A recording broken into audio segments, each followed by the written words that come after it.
Yeah, I'm trying to find a dentist now that I'm on Medicare, and it's like my plan goes all over the country here, but it's out of network. And it's like, I have to go to Waterville. Well, if I have to go to Waterville from Mount Vernon, that's a good half an hour. If my appointment's at 8 o'clock, I had to get up and the sun comes up, and I don't want to do that. So, it's like, I just want to go, I want someplace in Augusta. So, Right. So we should call the meeting to order. yes, Yes. absolutely. So Catherine's here, Carla's here. Roberta. Thank you. It's a long morning. All right, so. What do you guys? Well, there were 5 things that we picked out last time that we thought were issues we might actually be able to do something about. The preface there is some stuff that David wanted me to be sure I told you, because remember, he's been at this for 52 years and he's trying to keep a lid on it, but it's tough. He says it's one thing to point out what's wrong with our current laws, but what can we do to correct them, to make things right? What can we do in the future? Towns can't avoid treating people right by saying they can't afford it. And MMA says towns would have to hire attorneys to figure out the status of their roads. We were told by the court, the information was available to Mr. Manter at the time he purchased his property, which if understood or pursued might have influenced his decision to purchase or develop the unroad property. And get that memorized because it keeps coming up.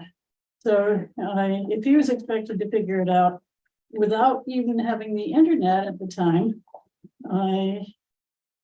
and even to know about laws that would be passed after he bought the property, then shouldn't the towns be able to figure it out? People are starting to use the roadways blog instructions to figure it out for themselves, which is great. I've had a couple of people get in touch with me and say, I've been looking at your blog and I figured out this, and this, and now I'm stuck. Great, I can take it from there. Towns and the legislature need to follow the Constitution. The majority can't override individual rights. If we don't like the Constitution, we need to amend it, not ignore it. We agreed that in the Constitution that individual rights are above and beyond the government, and we can't change those. You can't just take somebody's rights away from them. Okay, so anyway, I wonder, should we take public comment first or at the end, or? You guys can vote however you want, but I limit it to like probably 3 to 5 minutes because we have to. I've told everybody that Okay. I've been in touch with 3 minutes. Okay.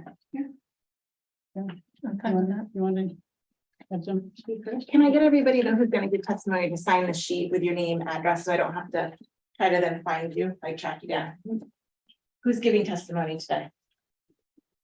Anyone else? Sign in, have to type up the testimony and know where you're from, so you wouldn't mind coming Is he on? in. Yeah, the owl's on. I know we don't have the fancy TV to show us, but I can see it on my laptop. Well, no, usually he turns toward whoever is. No, it's a little camera on the top of the glass dome, so it just kind of spins as we talk. See? Do you want fun there? Do we have anybody online? No, no one. Okay. Yeah, I checked. I don't see anyone waiting. Okay. So, The only reason I say that is that it'll help you to look back on it if he's working. sometimes, I had a hard time with the last commission meeting we had because we had so many people, and then sometimes it's like the far away picture. And so then to try to figure out who was saying what. So, because I'm like trying to write and monitor and do everything. So it was fine. I figured it out. But some of the people had to go back through and like search out like who it was and to like recognize their voice. Yeah, So I will know everybody's voice on the commission really well by the end of this. I had trouble at the last full commission hearing because they had a couple of people that were on, on video. Yeah. And I couldn't tell who was speaking because. Unfortunately, it's like- Place or what? We have the TV here, but it's like the windows. So maybe next time what I do is I pull the windows down or I figure something out because I think the glare So the camera would pivot to the TV, Mm. but you wouldn't be able to see their faces. They were like whited out. Mm. So it's another good point to like, or if they're whited out in their background, I can't see them to tell them to move. So, but the Mm. TV is just hard. Mm. You know, it's more so you guys can see the people on the TV. And, anybody want to speak? Who would like to give testimony first? I will. Kathy Mark. From Cornish, I was there last time at the last meeting. And, I'm just here to give you a little bit of an update. The, gate is still locked. And another state police officer did come down. He did get the gate opened for a short period of time. The gate was relocked, and in that time, we got permission from Kay and her husband and Brian, who owns the first 275 feet down of Cole Road. A state police officer, now mind you, the gate is locked that our neighbors put up. The gate is locked. We put up a gate because all of us have to pass through Kay and Shep's property and Brian's property on Cole Road to get to our house and the neighbor's house. Within a half hour, the state police were at our door and said, did you put the gate up? And I said, yeah, we did. Well, our neighbor had opened their gate at that point. So he said, well, you can't do that. And I said, well, they have a gate locked. And he said, there's no gate there. They had opened the gate and called the state police. Mm. We had to remove our gate. They are able and still able to keep their gate locked, which makes no sense whatsoever on any level. So in the meantime, we pulled a full page ad in our local paper. We shut down the snowmobile trails behind our house. The neighbors who are giving us a hard time are the president and treasurer of the Snowmobile Club in Cornish. So we did not make any points with them on that, but we had no choice. And then that same week, we were interviewed, my sister and I, who lives next to me, were interviewed by the Portland Press. They did a huge write-up in the Sunday paper front page. Great for us, more exposure for this cause. Not so great for the neighbors because we just nailed some more big time nails in our coffin. We are proceeding with mediation at the end of September. They will not open the gate until that time. My sister tried to get a propane delivery, was denied. And during that time, a land warden got involved because since we shut down the trails, a land warden could get involved. He tried to mediate with both lawyers to get the propane tank truck through. The next week, they unlocked the gate for the truck to come through. They were able to get a propane tank and get their propane, so they should be all set for the winter. Which is, you know, gee, thanks.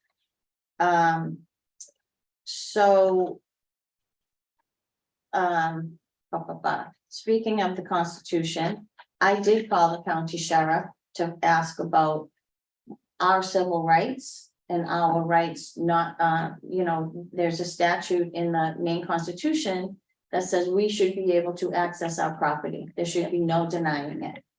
And I called and asked about that. And the gentleman that I spoke with said, we follow the Constitution, but we do not enforce it. And so that was the end of that. And in the meantime, the state police will not come to the house anymore because they continue to say it's a civil matter. We got our first bill from the lawyer with the gate still locked, $17,000 1 month. Who can sustain that? You can't. You absolutely cannot. So our lawyer has stated to me that this state has always had road issues and that they will continue to happen. I disagree with that statement. I really believe that this committee can streamline things, can make sure this does not happen. And at the end of the summer, I am getting in touch with my state rep, and we are planning on trying to implement a law that states that when these things happen, which I guess are going to continue to happen, they should not be able to put a gate up until it's proven in court, which again, I don't believe is the right way to do it. I think that this committee should be able to tell a town, a county, a state, what kind of a road people live on, and they should be able to prove it. And is that a big task? It absolutely is. But if you people know what kind of a road you live on, I should be able to know what kind of a road I live on. We had no red flags when we bought our property. And these neighbors of ours should not be able to just put up a gate on a whim when, like I said, we did put up a gate, we had permission. And then all of a sudden, what we did doesn't fly, but they still continue to have a locked gate. And we, are still going down walking trails to get to our property. So that's all I have to say. Thank you. Thank you. Mine's the same issue. My husband and I own the property that Kathy talked about, the first 75 feet that everyone uses.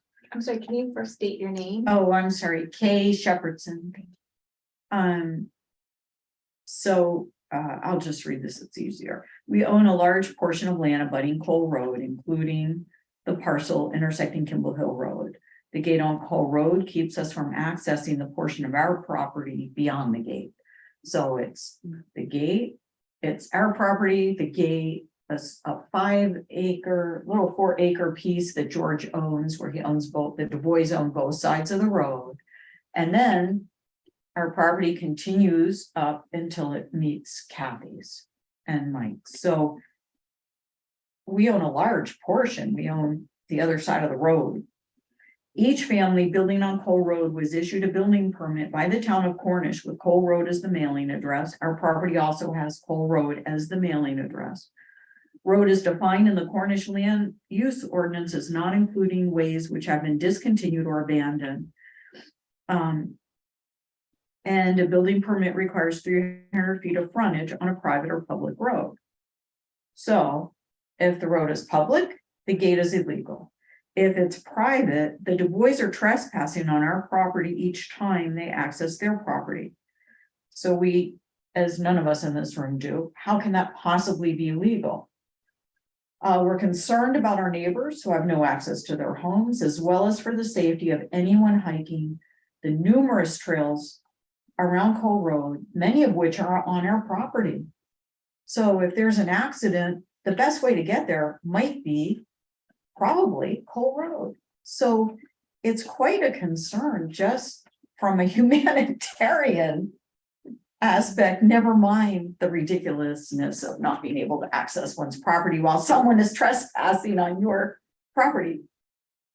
Anyway, it's ridiculous. That's it.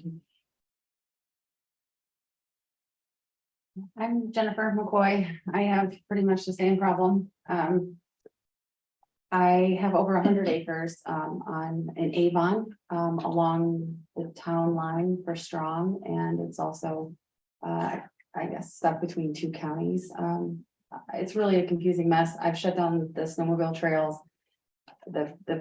My abutters have put huge boulders in the road. So I can't even get my mail. There's no driving through it all. There's no emergency services that could get to my place.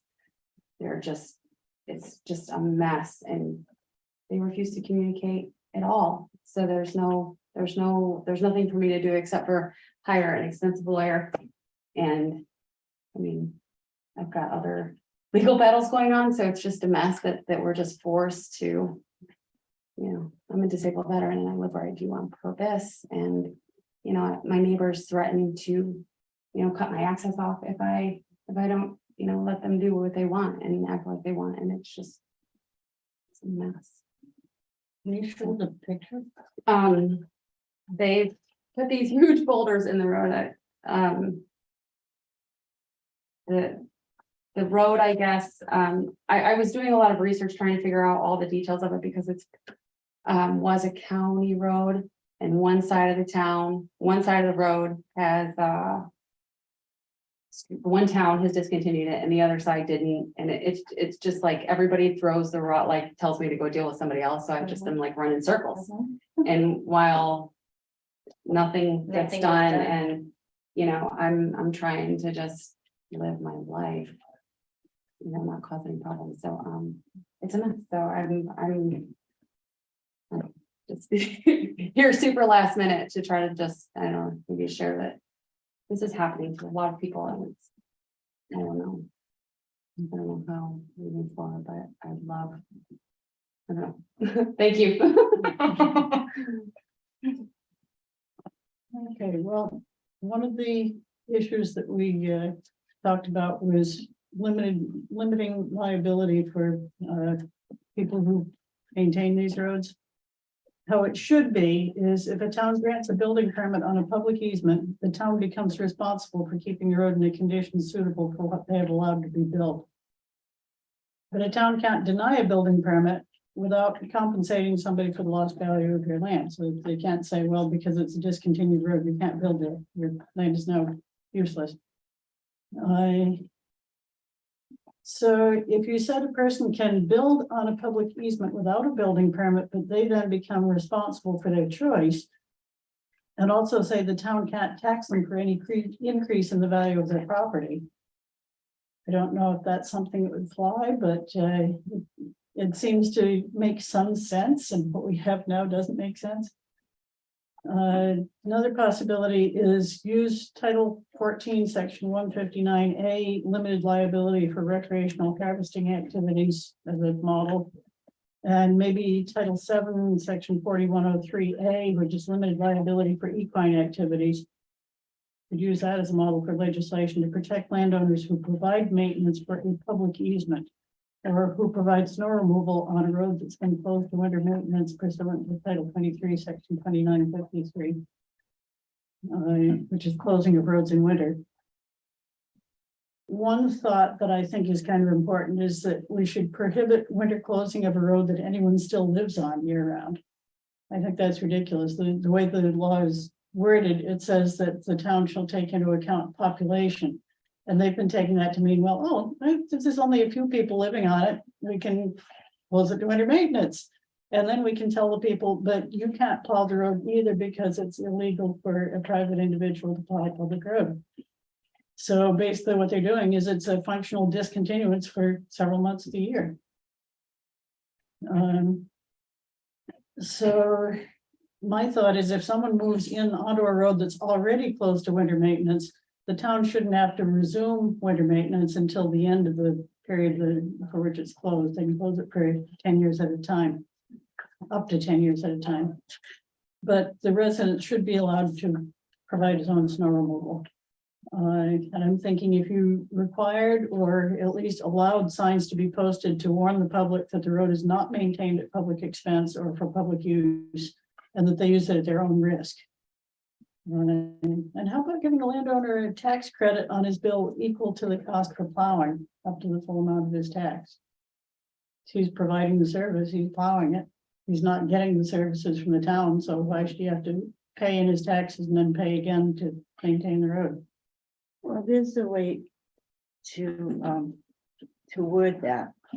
If there's power lines, that means there are power lines you should not be able to close for winter maintenance. And I don't care if they're only there in the summer, if they have power lines that go to it, then that's an automatic no closure. As far as That's an interesting point. Because you look at what just happened in Hawaii. The power lines went down, set everything on fire. That certainly is a So there's a concern. potential, there's, you know, I mean, no, we're not gonna have a Maui because we have enough rain in our ground to saturate for years, but that being said, if you have a power line. And I've gone on some of these winter closure roads. If you have a power line there, then that's an easy fix. Can just put that wording in there. If there are power lines, you cannot close to winter closure. You cannot do a winter closure. Is the issue of winter closure beyond the scope of our work? It is and it isn't, because the roads that are in question are exactly the roads that we're talking about. Because Jim was saying he didn't think it did come under our jurisdiction because they're not actually discontinued roads. But my argument is that it's a functional discontinuance, because if you cannot get to your house for several months of the year, the road's discontinued. It may be a temporary discontinuance, but the result is the same, and the issues The that people deal with implications are worse, so. Okay, then just kind of to see what would happen, I took the equine limited liability law.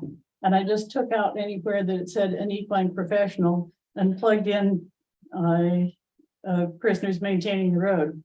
And it actually kind of worked. I was surprised it came out as well as it did.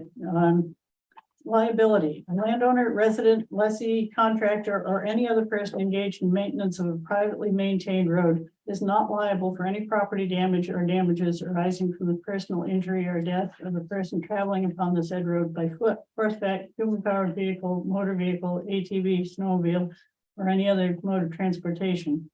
Except as provided in subsection 2, a person may not make any claim or recover from any person for any property damage or damages for personal injury or death resulting from the inherent risks of traveling upon a privately maintained road. Each person traveling upon a privately maintained road assumes the risk and legal responsibility for any property damage or damages arising from personal injury or death that results from the inherent risk of traveling on a privately maintained road.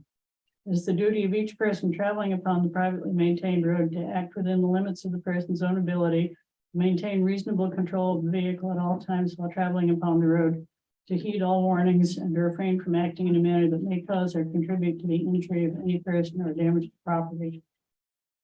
And I've seen cases where, somebody says, oh, there's a discontinued road, there's a place where we can drive drunk and avoid where the police are going to catch us. And in one case, they ended up going over a huge boulder and raking a huge hole in their oil pan and leaking oil down into a stream that went down into somebody's pond and killed all his fish. Exceptions, nothing in subsection 1 prevents or limits the liability of a person who performs maintenance on a privately maintained road if the person A, commits an act or omission that constitutes reckless disregard for the safety of others, and that act or omission caused the injury. And I stuck in there, failure to remedy conditions caused by acts of nature shall not be considered an omission. Because if you have an ice storm and you don't have a sander, what are you going to do about it? For the purposes of this section, reckless has the same meaning as recklessly defined in Title 17A, Section 35, subsection 3, paragraph A, or intentionally injures a person. That word reckless has different interpretations to different people. Is That's there why a there's stronger a word? definition for it. If there's a stronger word you can put in there versus reckless, because what's reckless to someone doing it, he could say, I'm not reckless. I don't, that's the only thing I don't like about that is that word. Okay. And I understand there's a definition, but then I'm gonna look up the definition and say, I'm not being reckless, I'm being responsible. So that's an interpretation. There's a stronger word you can come up with. And if you think of one, let me know. Sure, well, it might take me a while, but I will. Okay, the abandonment statute. We would like to see abandonment sunsetted entirely. Yeah, it's interpretation too. Yeah. He doesn't think he's in danger. He thinks he's covering his. And I know you pushed to try to get abandonment repealed a few years ago and they wouldn't do it. No, so we went with discontinued. Yeah. They couldn't, they might be able to handle it now, they couldn't handle it two different things. So discontinued is complex. And so we went with, under, advice from a very, and he thinks he's an intelligent man. I went with Tom, and Tom said, we can win one, but we can't win both. So we went with what we could win, and it did go through. And he always knew he was gonna work with one and then deal with the other one. That was, it's all coming into puzzle pieces now. I hope so. Yeah, so that's thanks to Tom. Okay. Tommy Dog. What I said about abandonment is that when it was first instituted, it was supposed to be a one-time remedy, and a lot of people forget this. To clean up the status of roads that had been, quote, forgotten or lost through the records. That's taken out of the legislative discussion on the bill, and had not been properly discontinued. It was to apply only where there was a period of no maintenance whatsoever from 1946 to 1976, just that one period. And if you read through the legislative discussion on it, they said, what if somebody, what if a town came in and swamped out a road once? And they said, it doesn't qualify for abandonment. If they've done anything during that 30 years, it doesn't qualify. And a few years later, they amended it to say that isolated acts of maintenance don't count. And they didn't define isolated acts of maintenance. So we have towns saying, well, yeah, we grade it every year, but that's intermittent, that doesn't count. Again, Yeah. interpretation. Definitions, yeah. Once that block of roads that weren't maintained from 46 to 76 were taken care of, roads were supposed to be discontinued properly with notice, hearing, and determination of damages. But towns failed to take advantage of that opportunity. So the time constraint was removed. Now it's any 30 years. And isolated acts of maintenance would not prevent abandonment. Now a town is even allowed to claim LRAP funding on the road during 7 years of the period of claimed non-maintenance.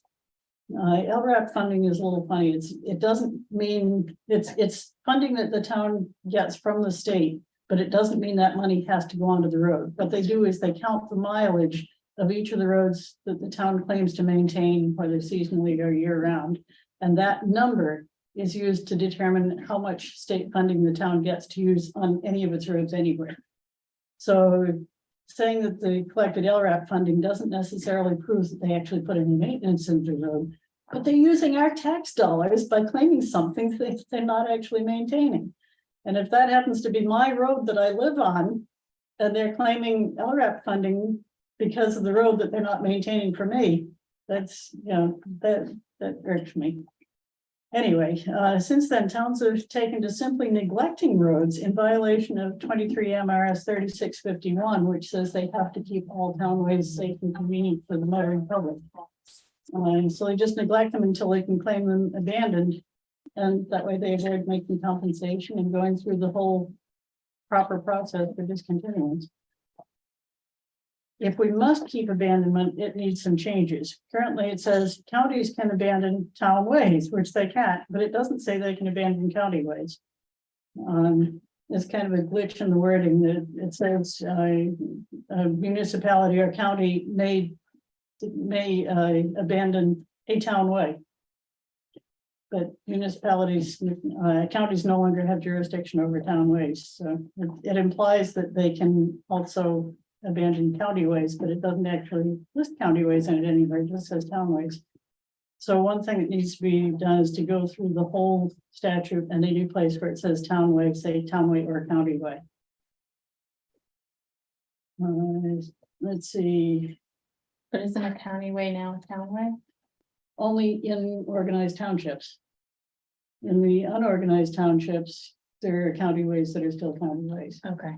And I know of one case that's coming before the county commissioners next month, where there was a section of road that was discontinued, but the description of the north end of it, it said that it was discontinued to the brook.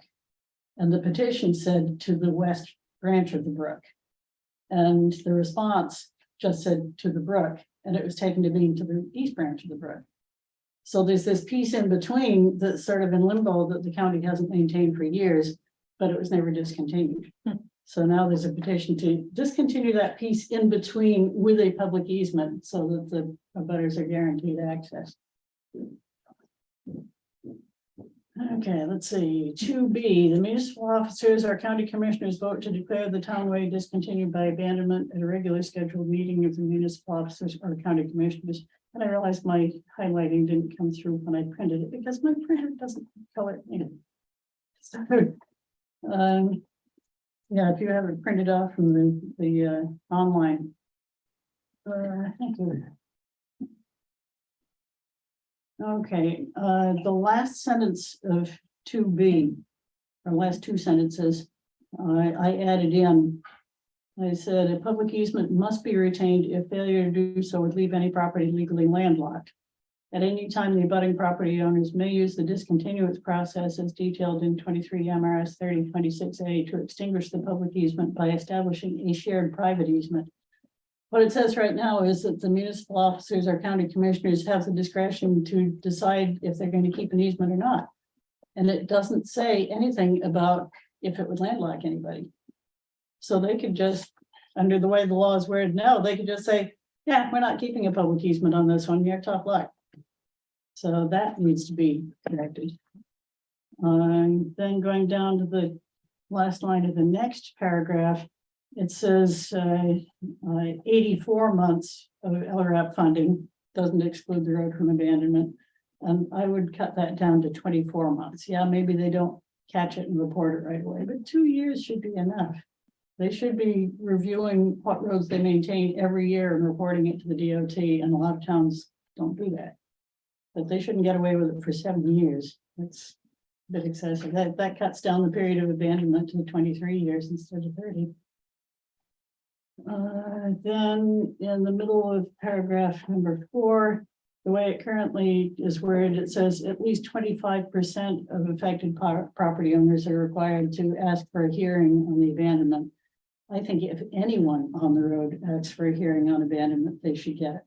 In our case, we were one resident on a road with, I think, about 15 or 20 owners of woodlots, and the owners of woodlots didn't care. So if we had requested a hearing, it would have been just us, and they would have said, no, because you're not 25%. Let's see, common law abandonment.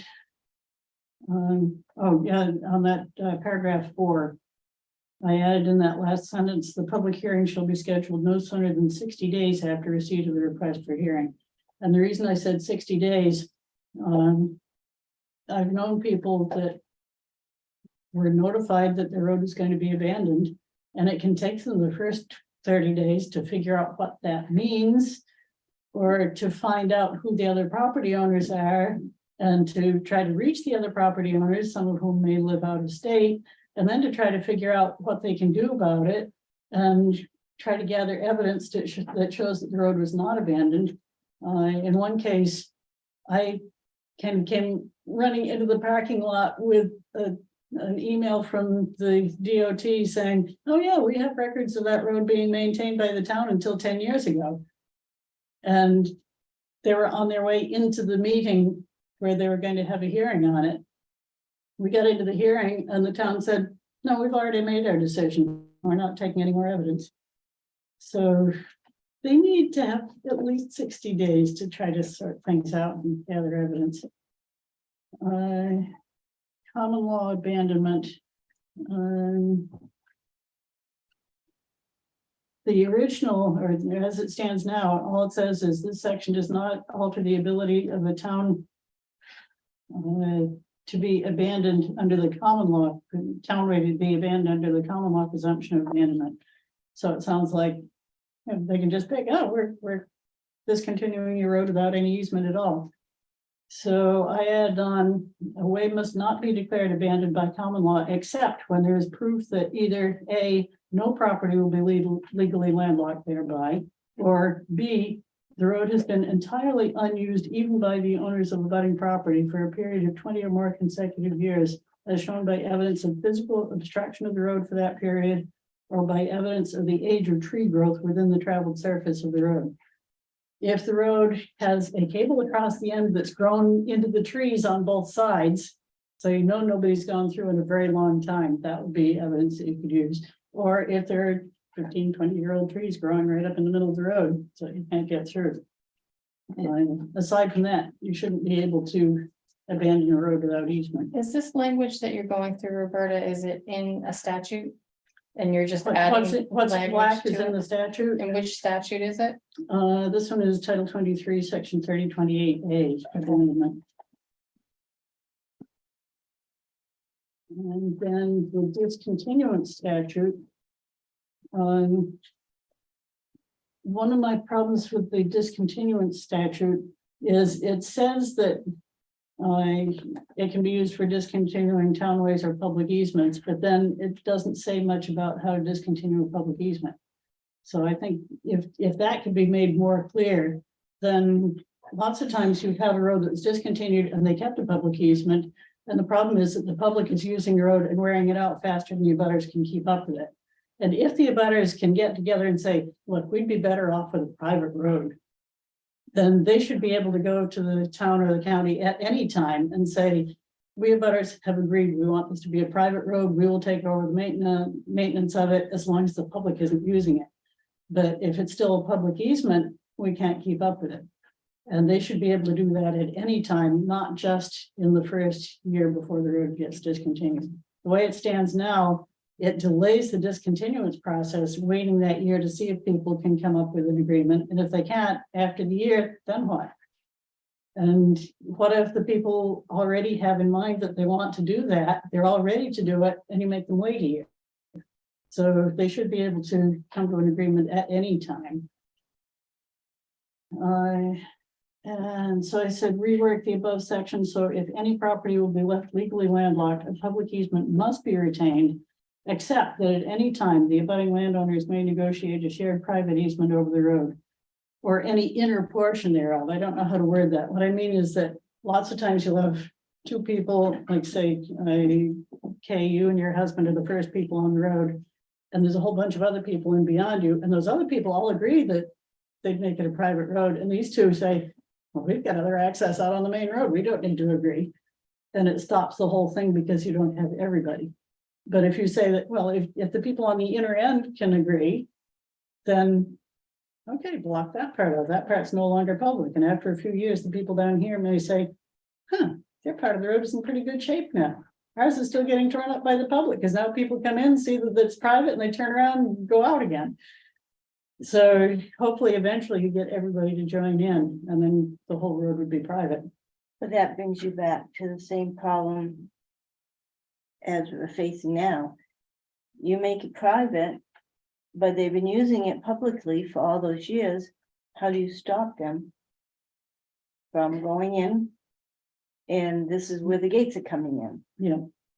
So, I mean, you have to have something else with it. Yes, it's great to become private. Mhm. That way you can take care of it and you can maintain it and like that. Mhm. But you're gonna have to put some more teeth in there to keep the public off it. Because it's now not a snowmobile trail. Mhm. So you need teeth. Yeah, that's a good point. I will make that down. Where are we here?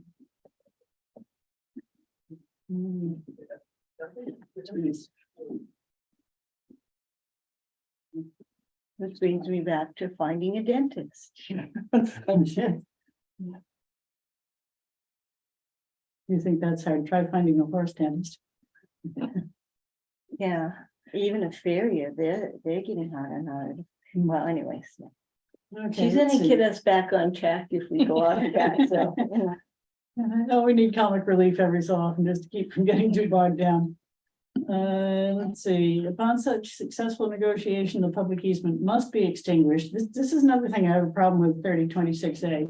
Currently, it says that you give the landowners a year to try to work out private easements, and at the end of the year, the town gets to vote on it. And after all the hard work you've put into trying to get everybody to agree, the town can say, no, we're keeping the public easement. And there's nothing you can do about it.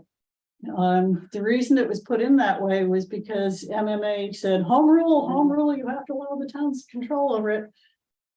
if you read the Constitution, it says that home rule allows towns two things. It allows them, if my husband were here, he could tell you, it allows them to decide what form of government they're going to have, whether they're going to have a town meeting or council or whatever, I think. And it allows a town to buy a piece of land and develop it so that they can bring industry into the town. And those are the only things the Constitution says come under home rule. Then there's a Maine statute that says, and this should come under the Maine Constitution, but they've made a Maine statute that says basically that it's, the town has home rule to do whatever it wants. And that's not right. They say that you can't force a town to maintain a public easement, but you can force them to maintain town ways. What's the difference? Anyway, I said the public easement must be extinguished unless the way provides access to public land or water, in which case the municipality must define the extent and purpose of the public use of the road and must be a paying member of any road association formed and contribute its fair share to the cost of maintenance. What we see in a lot of towns is that there is a piece of public land and there's a road association that's struggling to maintain the road, but 50% of the users are members of the public and they don't care what condition they leave the road in. They'll come in and out during mud season and they tear up the road and there's nothing you can do about it because they're accessing the public land and the town will not contribute anything to the maintenance of the road because we're a town, we're immune. One of the people that just contacted me yesterday, there's a similar situation where Inland Fisheries and Wildlife has a boat launch in an area that's on a privately maintained road. And they have immunity, they don't have to provide any maintenance. We know somebody across the pond from us who granted a leased right of way to Inland Fisheries and Wildlife years ago so they could stock the pond with fish because there was no public access to the pond anywhere. And they said, we will grant you this easement if you will build it and maintain it.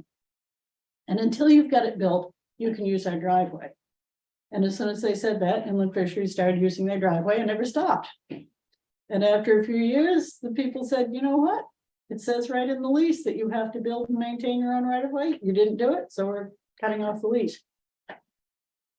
But you can't always do that. That happened to be a private arrangement, so they were able to. Okay. And there are some towns that are finding out that public easements aren't such a great idea. I'm thinking of the Kibo-Hibo Road in Acton and Lebanon. Somebody owned a large tract of land in between the two towns.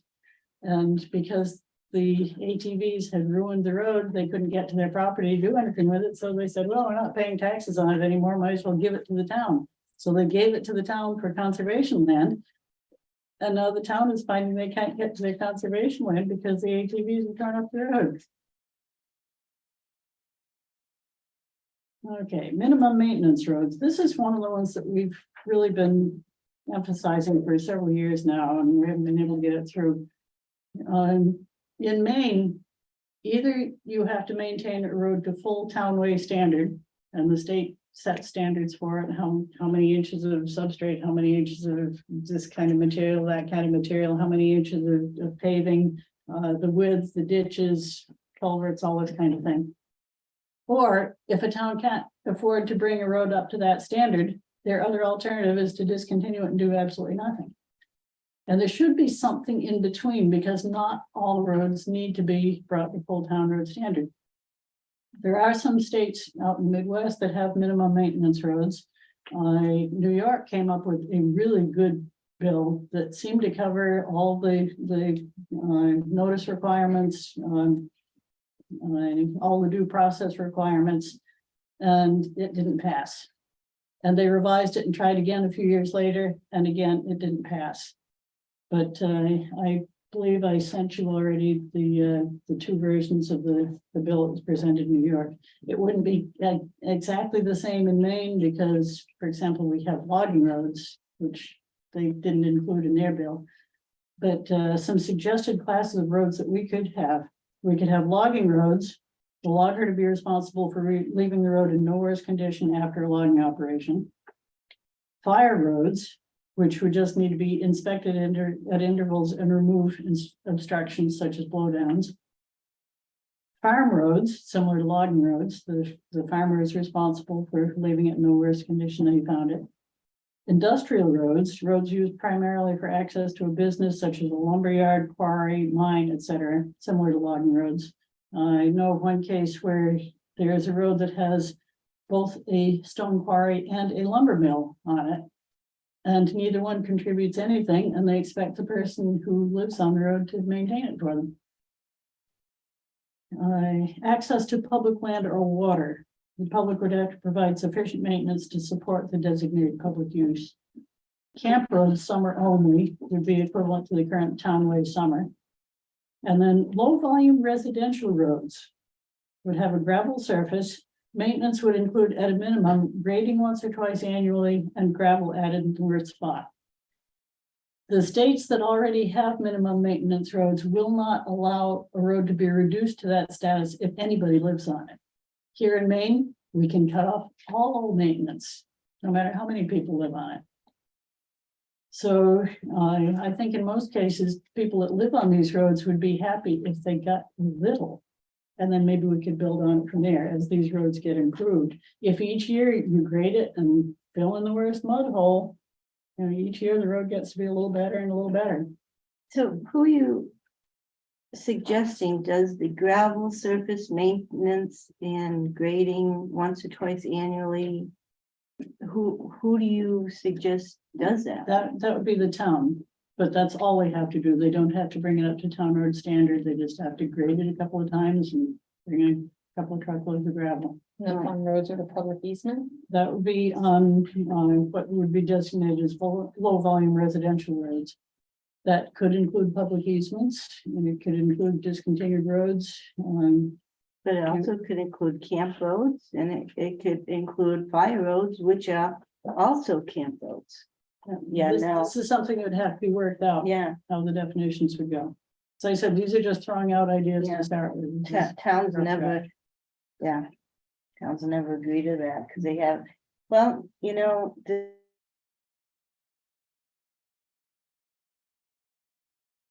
is probably the second year to do roads. Mhm. So if we can just keep that healthy budget down here, then this is all a possibility. But if they can't keep a healthy budget, what they send to each town, this cannot happen. Well- Because they haven't had, they had a hard time, they struggled to keep even the roads that you use daily in check.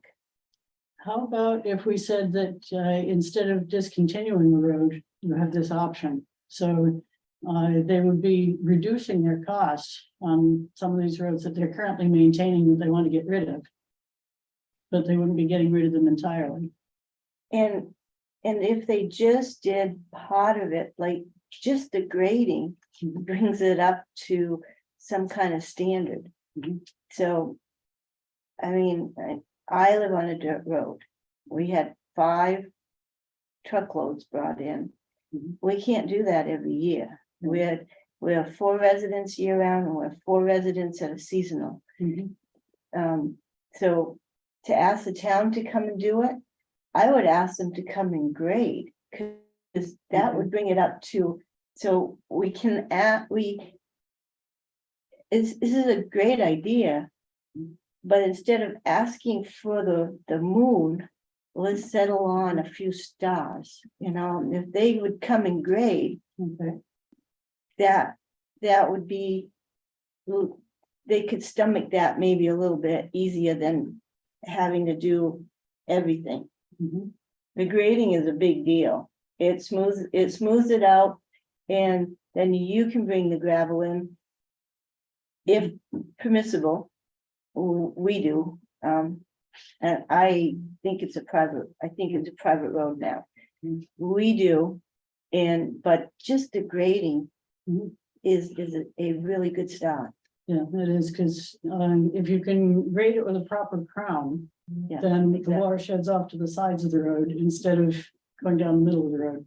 And this is one of our pet peeves is people will tell you, I don't drive in the same two ruts, but you go out and look where they've driven in and out, where, you know, if it's just rained or if you've got a little bit of snow and you can see exactly where the It tires go, creates and they're that, yeah. right smack down the middle of the road every time. And when you do that, eventually the road is shaped like this, like a W shape, because there's two hollows where their tires go. There's a high spot in the middle and there are high spots on both edges, so the water can't get out of the road. Yeah, And it runs right straight down those two ruts exactly. and eats out the road. So grading is a big, Yeah, grading would be. I a big would, plus. I would push for the, no, you know, push for the moon, but if you can get one thing out of it, I would get the grading out of it. And, you know, but yeah, I'd go for the moon, but reality is, if I had to pick, Mhm. let them bring the big rig down the road and grade it. That, yeah, and Then you get to find somebody, as Pete Coughlin says, there are grader operators and there are grader drivers. A grader driver just drives down the road with the grader. Yeah. And he goes too fast and it ends up chattering the blade and you end up with washboard. Yeah. And it ends up with a berm down each side so the water can't get off the road. A grader operator knows how to pull the material back in from the sides and build up the crown in the middle and leave it so the water runs off to the sides. And it keeps amazing me. I look at what my husband does with our road with a tractor with a grader blade on it.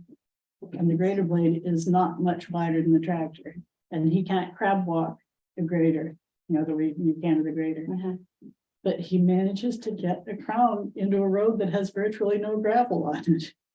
And where he can, it makes an amazing difference, but on the hills where people have driven in the same two ruts, it's gotten so there isn't enough material to pull back into the middle anymore. So yes, grading would make a huge difference.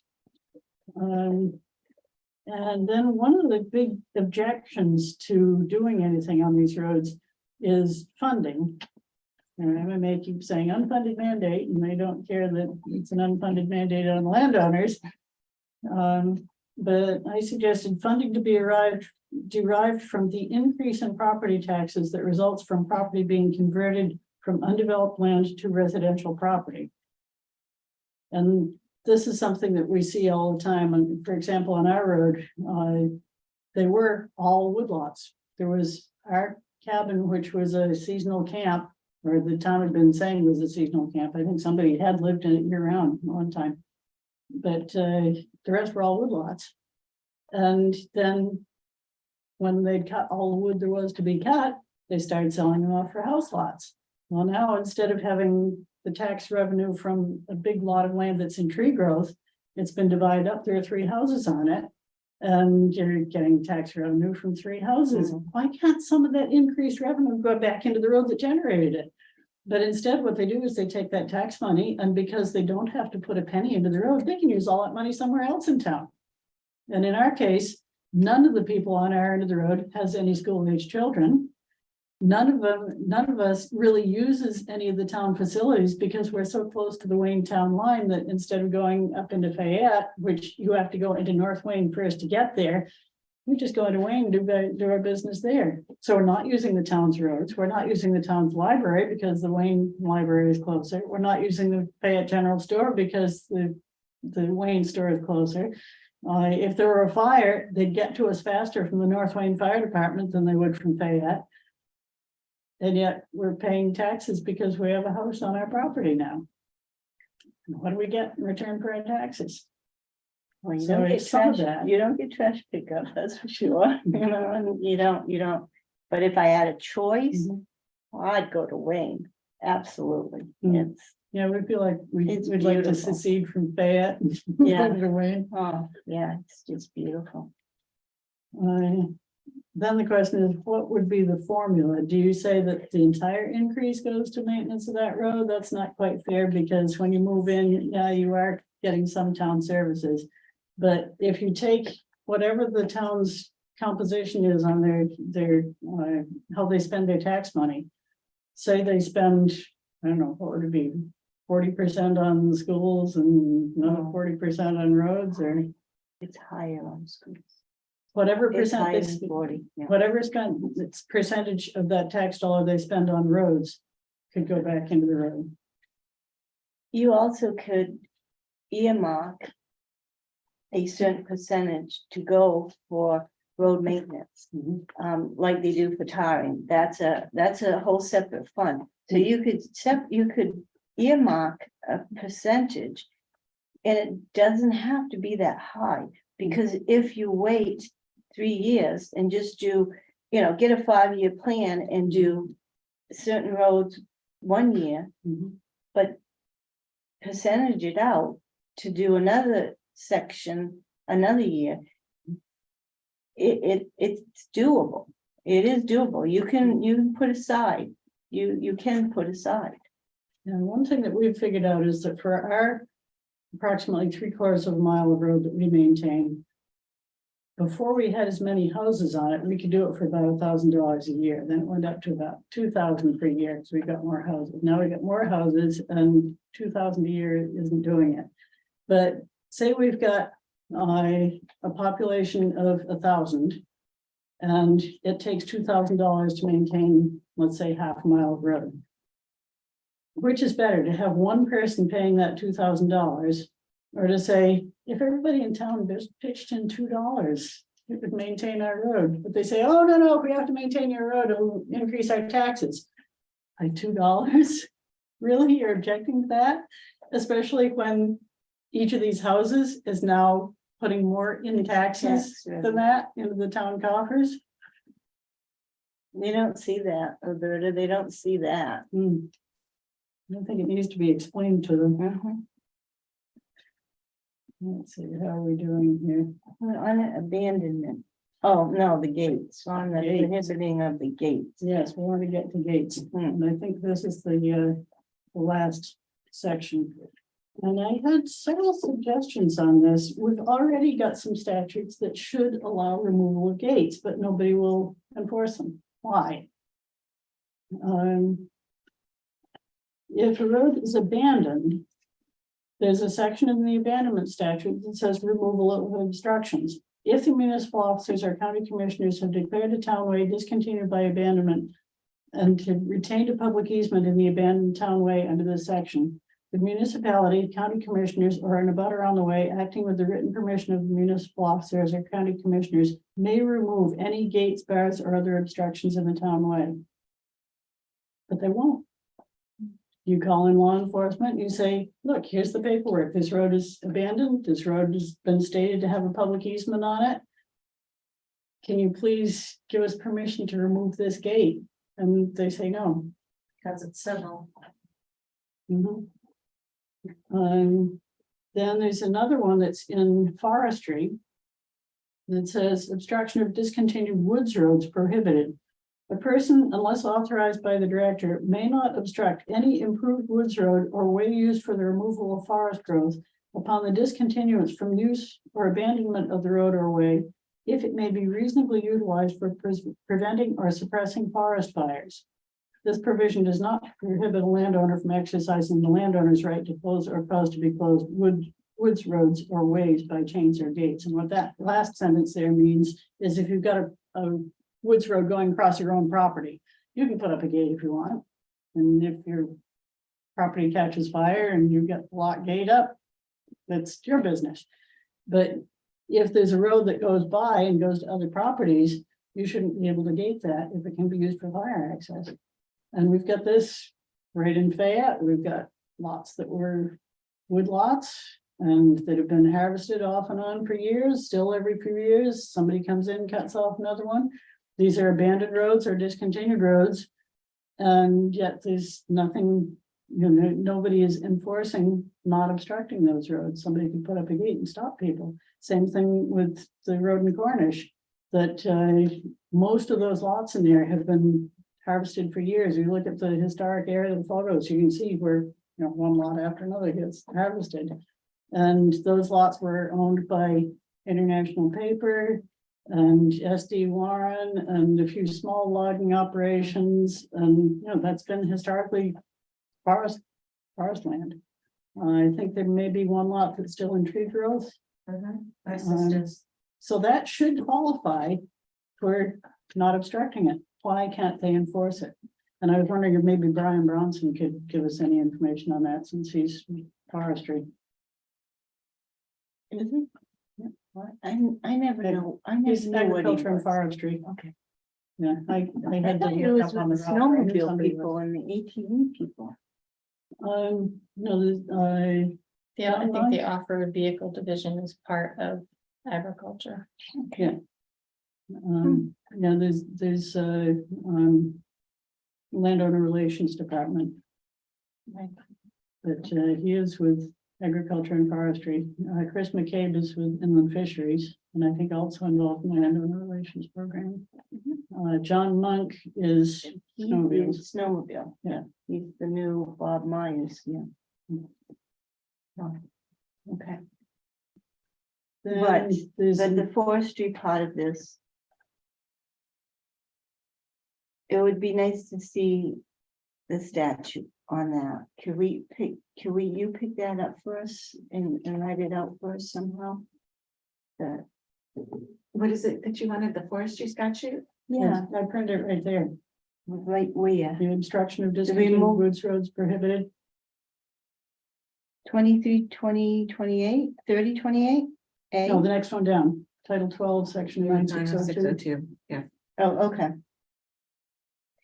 I printed out each of these so you guys can look at them. so forestry.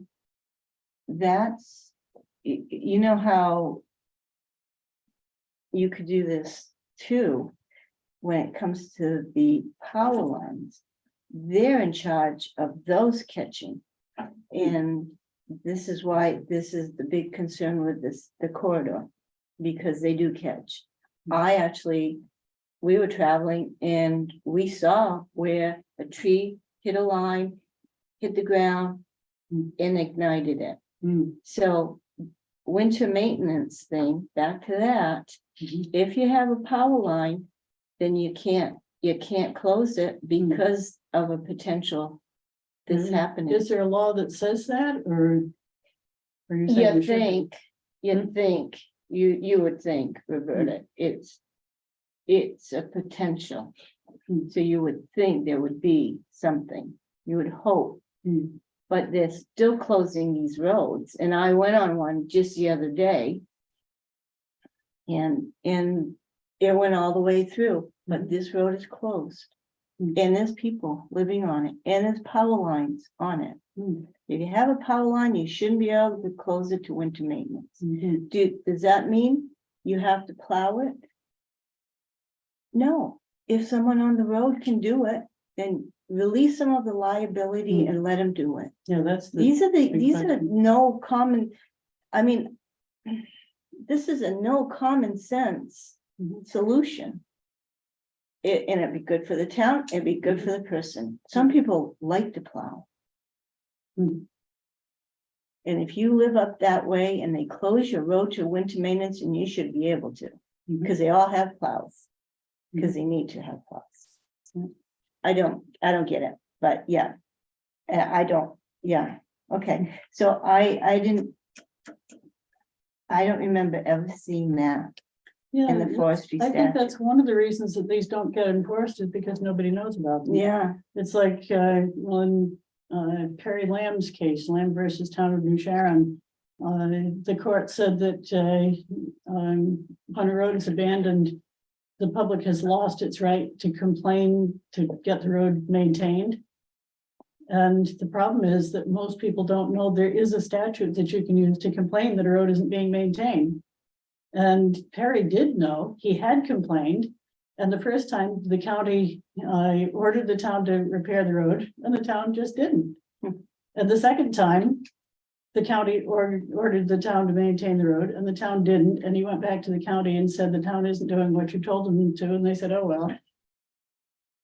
So for the court to say that, people had the opportunity during those 30 years to make the town maintain the road. Bowling Hill Road and Liberty is another one.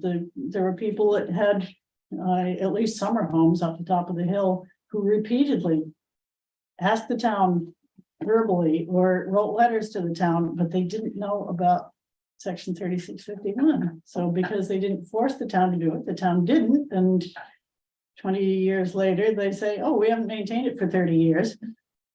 And they declare it abandoned.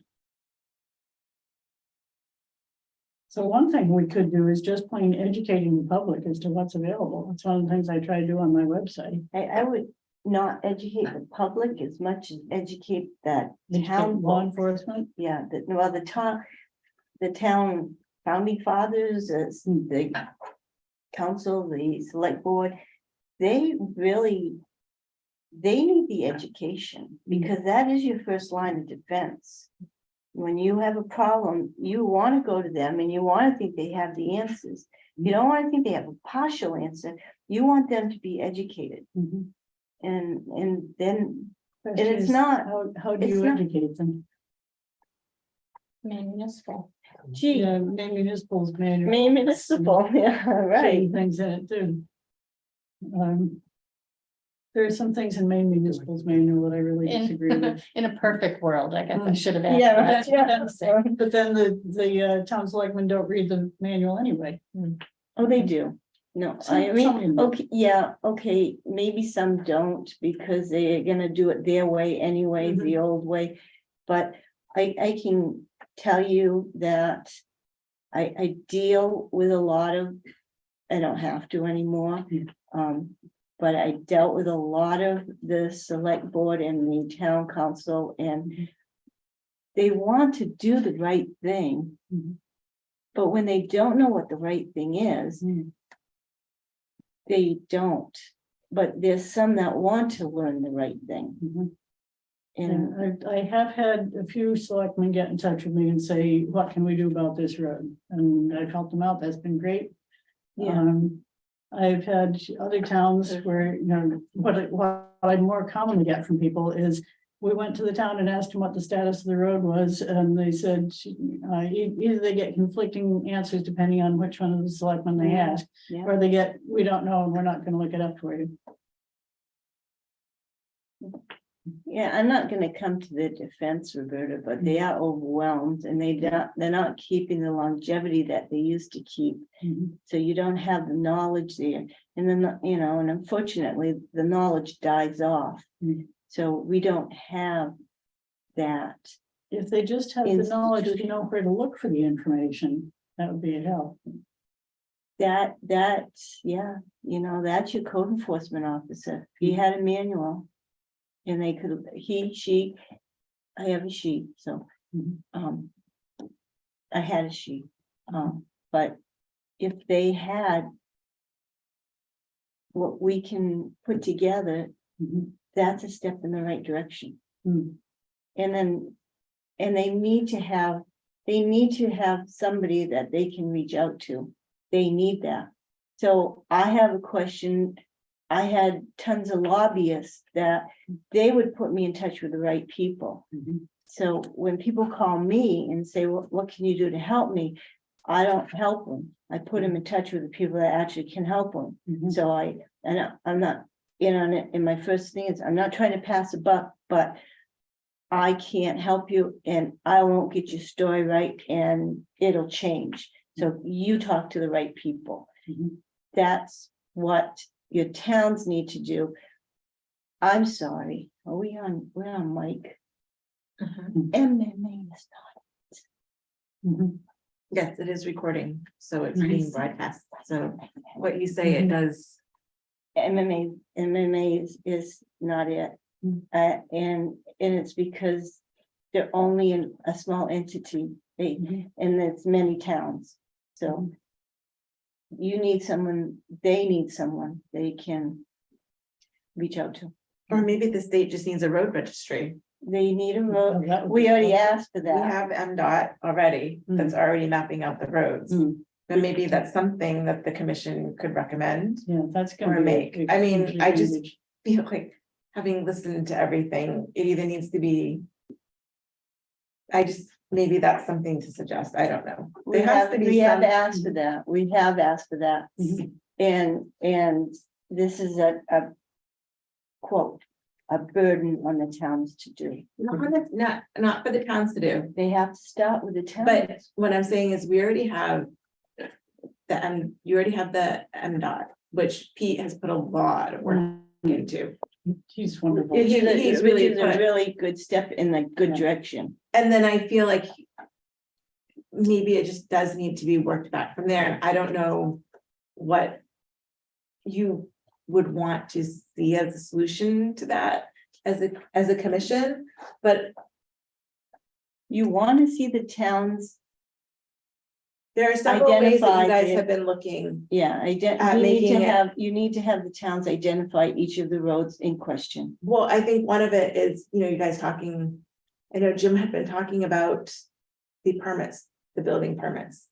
And making that more standard, Yeah, So, wording. and yes. I think there's several aspects on how to get to that. And have it fall on the town naturally, but also not so much, it's something that has to be, I think, because the state created this mess. Hmm. It seems to me it has to be state and towns working together Yeah, at this Yeah, point to resolve. so if each of the An towns issue. had his, Pete's, Mhm. That's a starting. that's a really good starting point. I mean, because if they he could also got- identify, Yeah. what is technically in place, what's questionable, and Mhm. I know that Garrett Corbin, who was the representative from MMA to the state and local government committee several years ago. He said the state caused this mess, the state should be responsible for cleaning it up, and they should pay to maintain roads if they need to. Yeah. Because it just seems to me the towns just don't have the money. Or the personnel to be able to do it. Mhm. And Or when they don't Peter realize- retires. That's gonna be a huge loss of information. I mean, he's put all this together and he's got the private roads, it seems like now, Yeah, working on it anyway. working on getting them up so we can all see them, but. That would be my thought that I would put, I don't know. I mean, it's up to you guys and the commission and what they wanna do, but listening to. That and then knowing my own towns having financial issues also, I just, and personnel issues, like there's just, people just sometimes just don't show up. So, One thing that I think would help, a number of years ago, we proposed making towns inventory their roads. And at the time, MMA said absolutely not, it's an unfunded mandate, it's gonna cost us a ton of money because we don't even know where some of these roads are, the records are lost, we'll have to go digging for them. And it's a huge mess trying to do the research. And one of the legislators said, towns are supposed to have been keeping track of their roads, so if they haven't, it's not our fault. They should be doing this, but it didn't pass. So a few years later, we tried again, and MMA finally let it slide through by taking out the word must and putting in the word may inventory their roads. And because of that, it got relegated to what's called unallocated language, which does not get printed in the main revised statutes. It gets sequestered off someplace, who knows where. I've had to really dig to find it. I know it's there, and I now have it in my files so I can find it again, but boy, trying to find it in the first place was difficult. And some have done it, Some have done it, but they but don't they don't, register they don't anywhere. know that they were supposed to have filed it with the state. Yeah, they don't register. And That's it. This is No one one place. responded, right? This is one place, yeah, Pete Coughlin was supposed to report back to the state and local committee who had done the inventory. And the answer a year later was 0. He had gotten no reports. I do know now, I keep adding to it. I know, I think probably half a dozen towns that have done an exhaustive inventory of their roads, and they have a notebook or a file or something that every mention of a road in their town reports is in there, and it says what the warrant article was and what the result of the vote was and what that means the road is now, and maps showing where the road is, and was discontinued from this point to this point. They've got it all there, but it's only at the town But office. it's only there, yeah. If we could somehow get out to towns that if you've done an inventory, please get it to Pete Coughlin so he can add it to the database. Because his database doesn't say what the actual legal status of the roads is. All he has is what the towns tell him with regard to whether they maintain a road or not. So there may be some roads that they're maintaining that were discontinued and they keep a public easement on it, and because of that, they have the right to maintain it if they want to. And there are some roads that have not been discontinued that they just stopped maintaining. And I know of, there's at least a couple of them in the town of Sumner that fall in that category. They got a new road commissioner who didn't know the history of the town and didn't know that they had been grading some of these roads annually. And he said, oh, we've never maintained those roads. They're abandoned, but they never were. And I keep telling the people there, you need to use section 3652 to force the town to maintain it before it becomes abandoned, because if they just keep on not maintaining it for the next 15 or 20 years, they're going to claim it's abandoned. So one thing would be to somehow get word out to towns that if you have done an inventory, please file it with the DOT. Another thing would be one suggestion that I made back when they were mulling over whether they could make towns do this or not, was I said, have each town list the roads they know they do maintain. They already do that for the DOT, so they've already got the information. And one of the legislators asked Pete, how long would it take you to come up with the records if a town asked you which roads we maintain? And he said about 10 seconds. And then they said, well, if all 400 some odd towns asked you for that information at the same time, would that be a problem? And he said, no, it wouldn't. It might take him a little while to put it together, but that's basically what he's doing now. So I said, start with that list. Publish it and put it out with your tax bill. That saves you a mailing. Just put it in the same envelope. Say, these are the roads we know we're responsible for. If anyone knows of a road that they think should be on this list that isn't here, let us know. And if they say, oh, that's right, yeah, we missed that. That should be on the list. They just add it. If they say, we don't think that should be on the list, then they have a certain amount of time in which to call a hearing, bring in evidence, and try to track down what that road Discussion is. about it, have a Right. discussion. And it would be one road at a time. Yeah, Maybe true. the first time you did that, you might get half a dozen roads in a town, but you're not going to get a whole bunch of roads. Say in the town of Fayette, we have, I think, 20 or 21 discontinued roads that are public easements. But most of those don't have anybody living on them. Nobody wants them to be taken over by the town. I think, well, there's both ends of our road. Sullivan's End has one house on it. Fayette Corner Road has one house on it. And Tilton Pond Road has, I think, 3 or 4 houses on it.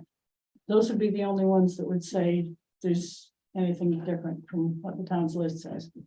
So you just deal with those few, get them cleaned up, decide what they are. And then the rest of them, maybe you make them public easements, or you allow the abutters to make them private roads. But that would clean things up without a whole lot of effort on the town's part. The other thing is that if we at least have Pete's list to begin with, then when the question about a road comes up, it's going to be one road at a time. And doing research on one road, yeah, it takes a little bit of time, but it's not overwhelming. I mean, I do it for 400 some odd towns. And I'm picking them off one at a time. Okay, so where were we? Oh, obstruction of public ways. There are 2 other statutes that might help. Title 17A, Section 505. This is in the criminal code. Obstructing public ways. A person is guilty of obstructing public ways if he unreasonably obstructs the free passage of foot or vehicular traffic on any public way and refuses to cease or remove the obstruction upon the lawful order to do so given him by a law enforcement officer.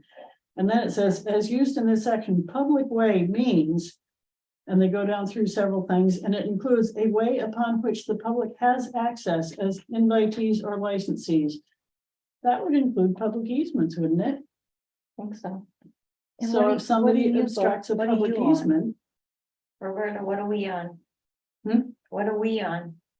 that's the question, because MMA has told the That's right. town, don't decide. That's right. That's right. And I've heard this from other towns that they're just on the verge of doing something constructive, and then they say, well, we better consult with MMA first, and MMA says, don't do anything. So it stays in limbo. That's right. That's exactly what happened. I think that the town was just about to Mhm, sign a document that said discontinue with a public easement, mhm. and MMA got involved. Mhm, and they kibosh the whole situation. mhm. So I would say that under this statute, obstructing a public easement is a class E crime. And then you go to the next page, miscellaneous nuisances. This is under Title 17 crimes. And down the middle of the paragraph, it has obstructing or encumbering by fences, buildings, or otherwise of highways, private ways, streets, alleys, commons, common landing places, or burial grounds are nuisances. Great. And my note down towards the bottom of the page, various nuisances listed include infractions as mild as offensive smells and things that detract from the natural scenery. But they include the phrases injurious and dangerous to the health, comfort, or property of individuals or of the public. And to the injury or prejudice of others, to the prejudice of others, obstructing or impeding passage on navigable rivers, and injurious to the comfort and happiness of individuals and the public, and injurious to property rights. Certainly, all these phrases apply when a person's access to their home is obstructed. So why is it so hard to get law enforcement to see a locked gate, a row of boulders, or even the threat of violence if a person tries to pass as the crime of creating a nuisance?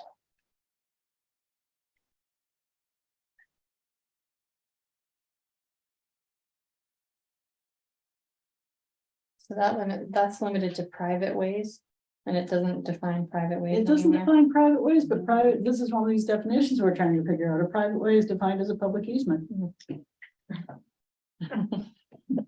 Sometimes, sometimes, Yeah. Depending on sometimes. which year you. Depending on which definition you go by. that's right. Yeah, but if even obstructing a waterway that can be used as access is a nuisance, then wouldn't obstructing any way that can be used as a thoroughfare or passage be a nuisance? It really needs to be clarified in.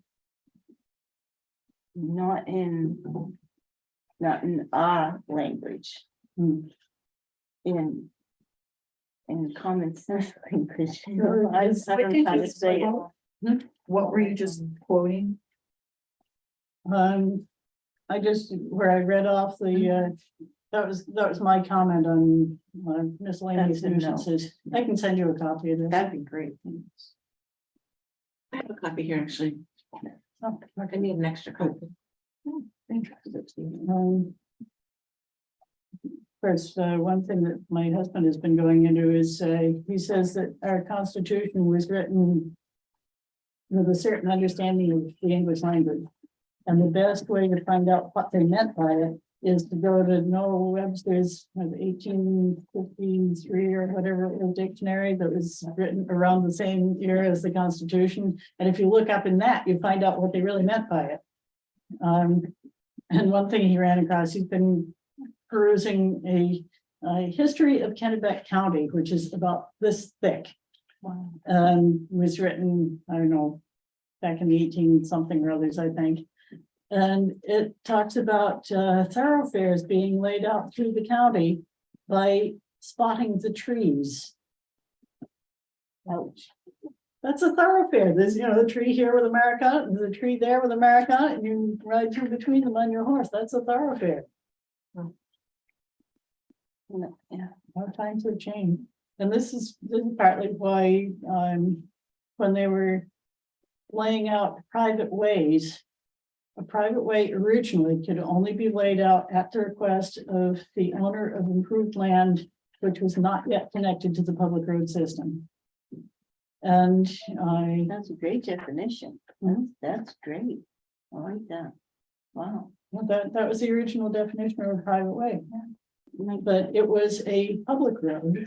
It was just that it was mainly for the benefit of the person that would benefit by it. And it was invariably a dead end because you couldn't establish a private way unless it was to a property that had no other access. So whereas a dead end, there weren't going to be a whole bunch of people going in and out, going past. They would be coming to his business. So it benefited him to keep the road maintained. And what did maintenance of a road mean? Cut down the trees, maybe dig the boulders out of the way, you've got a road. So that wasn't unreasonable then. Now we expect that you can have a public easement that's a through road. And require the landowner to maintain it for the general public with log trucks and tractor trailers and ATVs and. Who knows what?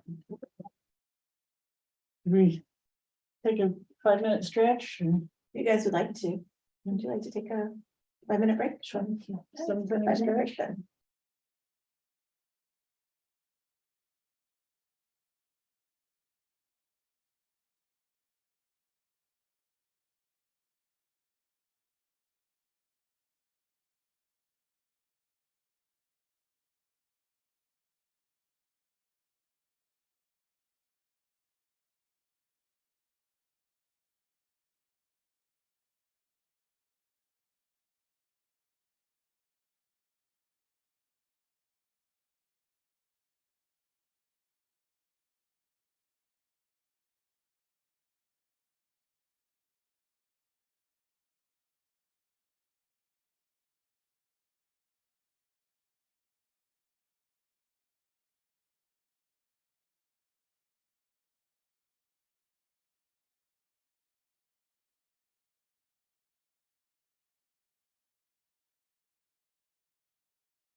Okay.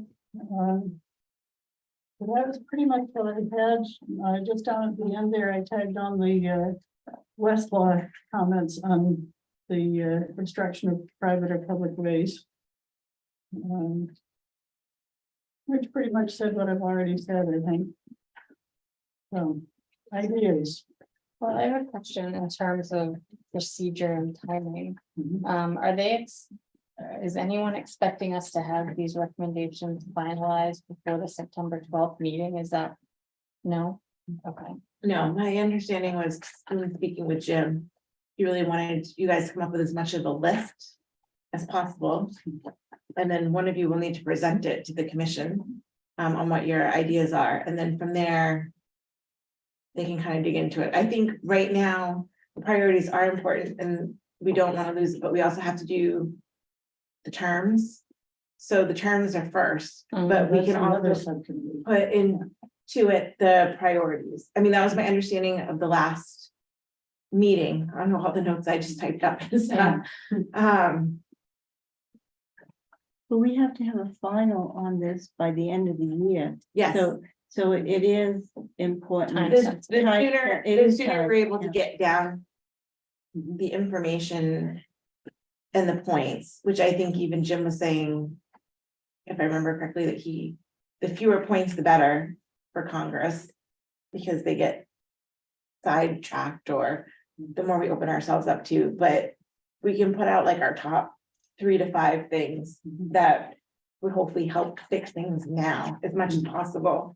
And then, we can always attach recommendations. I mean, last report, you guys had a whole list of recommendations, and then they were like, well, no, they didn't. So I mean, because we are just an advisory commission, we're not able to create law. It has to go. So And we can't fix things for people. I know, which Yeah. is the hard part of, but we are at least able to put things before the legislature that hopefully makes good sense and can fix the years of quick patches. There's one thing that I keep coming back to is, we've already got the agricultural mediation program, which provides mediation if there is farmland or forest land involved. We've got family and community mediation, which will do, bring together groups of people if necessary. Mhm. Can we either plug into those, or can we have another mediation resource that people can go to? I don't know. I mean, I think it's a really good thought, especially considering a lot of people that we've had testimony from, it seems like cannot afford to go through court Right. systems. Yeah. I think we talked about it last time too. And I if knew you somebody had said something, if I remember correctly, and I don't know if it was in the recommendation to Congress. Someone somewhere, and it might have been on one of the checklists, it said something about having an ADR program or an arbitration program where it could come before someone and they could hear it and make a determination that then was enforceable. Right. So that, I don't know whether that would fall under MDOT. I don't know who that would fall under. That would be something that the committee for state and local would have to decide, I think, and then create something like that, I would think. But I mean, I know that that has been suggested several times over. So that might be the ultimate goal with, because we're not gonna be able to fix a lot of the past stuff. We can only fix the things going forward. But the past stuff needs to be determined, and it needs to be determined, I think, quicker than. Yeah. To me, than what it is. Well, I know somebody who's been waiting since 2015 for his day in court. I mean, there's lots of commissions that hear stuff. I mean, there's the employment and labor commission, they hear like unemployment issues and things like that and investigate. There's the Maine Human Rights Commission, and they will issue a determination. The problem is sometimes the party you have then, like 30 or 60 days, I can't remember what it is. You have a period of time where you can then appeal to the trial court, I think, and take it through the court system. But a lot of stuff then, things like, like employment things or housing violations, things like that, they get adjudicated through there. Like sometimes they can just iron out the issues. I mean, that's one thing people get frustrated with is they say, know. oh, Pine Tree Legal provides free legal Yeah. service, and you go to them and we do evictions and custody cases and divorces, and we don't do roads. yeah. The agricultural mediation program is willing to do roads if they fall under their, their agricultural purposes. In fact, I helped out with a mediation last week that involved a road issue. And that was neat. It happened to be one where there was already a court decision on the status of the road. And what they were trying to figure out was how to put it into their deeds to clarify who had what rights and responsibilities on it. And I was able to tell them, this court case, it tells you. Yeah. So, Yeah, I mean, I don't know, because I would think. I mean, you could always expand it. I just don't know. I mean, that would be a question. I think state and local would have to solve that for us. Like they'd have to decide. We can't do anything We without. can it make going the to committee. recommendations. I mean, honestly, the person I'd like to see do it would be Pete, but like, I don't think he wants to take on Pete Coughlin. He should be the one, because he'd be like, no, like he knows more about roads. I mean, other than you guys could sit on the commission and make those determinations, But yeah, I mean, I think that's something that's been suggested before. I mean, it's something that can be suggested. I don't think there needs to be a mechanism, and meters aren't usually litigious anyway. I mean, they're just not as litigious as other states. So we don't have really an appeals court, you know what I mean? It's like the law court comes down, and makes the decision. So I don't know, it's just different. Another thought that I've had is, could we somehow fund a position to do this research on roads, to put together these inventories for towns? You can ask, that's state and local though. They'd have to, like they funded me. So, that would be a footnote, that would be, a funding mandate or whatever, and say, can we have a researcher, who would do this? Or a team of researchers. Good luck with the team. There's probably somebody already in place, because this isn't the year to ask for a funded person, because this is their second year and anything all out over of the funds. fiscal notice. But you can always make the recommendation. I mean, you can make recommendations, and just because they don't take it under advisement this time and they can't create it next time, maybe that's something they do next session or whatever, but it's there. I mean, Things And- get lost between sessions. I know, and it's something to ask Jim about too, and see, and the whole commission, and see like what they want to vote on and what, makes sense. I agree with you. There needs to be someone who's a point person who's undertaking that all and understanding it or something, but And that's something willing the to state and train- local has to create. I'm willing to train people to help out with it. I know, but I think that's something that has to come from the state and local committee, Mhm. and then it has to pass through the legislature. So, and they have to have the volition to do it, and I don't know who would be against it, because to me, it would make sense to know all of the different roads, but I don't know, there's always The someone to complain. legislature was always against it, because they go back to the town and talk to the town, and the town didn't want or couldn't do the work. So they would come back and say, I cannot support it. So that's a big hurdle. So that's why we need somebody that will do it for the Yeah. towns. Exactly, and there's somebody in-house, it's just trying to find the perfect, it's not gonna be a perfect fit, there's never a perfect fit for anything, but it's someone that has some understanding of it, but there is somebody in-house. I just know there's somebody in-house that would be able to do this. At DOT. To me, that's a logical place. I mean, because they have a vast system, and I think the only problem would be, and I could be wrong, is that I think if you try to get it passed under DOT's gonna put a footnote on that bill and say, then we need another position, or we need to hire, like we need a half position or we need a something. budget. And then that will, We'll have a fiscal note on it. and it will, But it'll be a Yeah. fiscal, not a fiscal note for, say, here, but a state, it would have to come from not the legislator, but the DOT could put in their budget, we want a budget for a half position. yes, but then the legislature has to give them the money for it, right? It's hard to say no to DOT. Okay. It's really hard to say no to DOT because of the good that they do. And they don't ask for, what they ask for. They always put, and I wasn't in transportation, but I was in there enough to know that when he comes with his budget, it is so precise. That whoever comes with the budget is like, so it's hard to say no to something like that when they put it all down in writing like that, it's like perfect. There's no questions asked. Do they have a secret fund too? Maybe, but I don't know that. I think we all So have then that, but And so it sounds more like that's a conversation with Peter, yeah, so to ask him. yeah, so they could do it through their budget versus us trying to do it through the. I think it's a really good idea that you guys should bring up the whole commission. About seeing if they could have somebody dedicated to just fighting the roads. Someone customize it. Yeah. That's right, it's got the colors on. It seems like any of the recommendations that we have are gonna have a money component to them, which is unfortunate.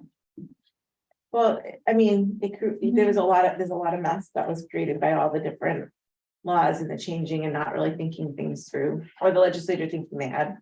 Position, and anytime you create a law, you never know what's, Right. what it is. I mean, we could do our best here and still be causing problems for people down the road that we just. Had no expectation for, So. One thing that I've thought about is, would it be possible to crowdsource some of this? If I could get one person from each town, even if we only did a dozen towns the first year, that's progress. And get some person from each town that's willing to, somebody in the historical society who likes digging through this stuff. It's really kind of fun playing history detective. We just go through the annual reports, and any place where there's an article that has to do with roads, you just copy it up, put it in a notebook. That might be something to ask Jim about if the commission. Reached out to the historical departments and asked them about roads, but do the historical departments keep the records of the roads though? Do you know? Historical departments, like for the towns, Some towns, I know the town of Bridgeton, I asked them a question about a road and they came back with a stack of stuff, which I wasn't expecting. It was like, wow, somebody's really done this. But not all towns do that, but if you have a historical society, I think they'd be good people to tap into to try to get them interested in doing I think it's me to ask Jim, definitely, as a commission, because then. Then it still comes down to what's the legal status of the road and who determines that. So. it. Thank you. I'm sorry I wrote on it. That's okay. Yeah, I'm trying to think of some other possibilities. Like I said, I'm willing to train people if they will do the one town at a time, one person to each town. I know. Have a talk with Peter, that's what my suggestion, raise it in the commission meeting and see, I mean, I don't think it's a bad idea.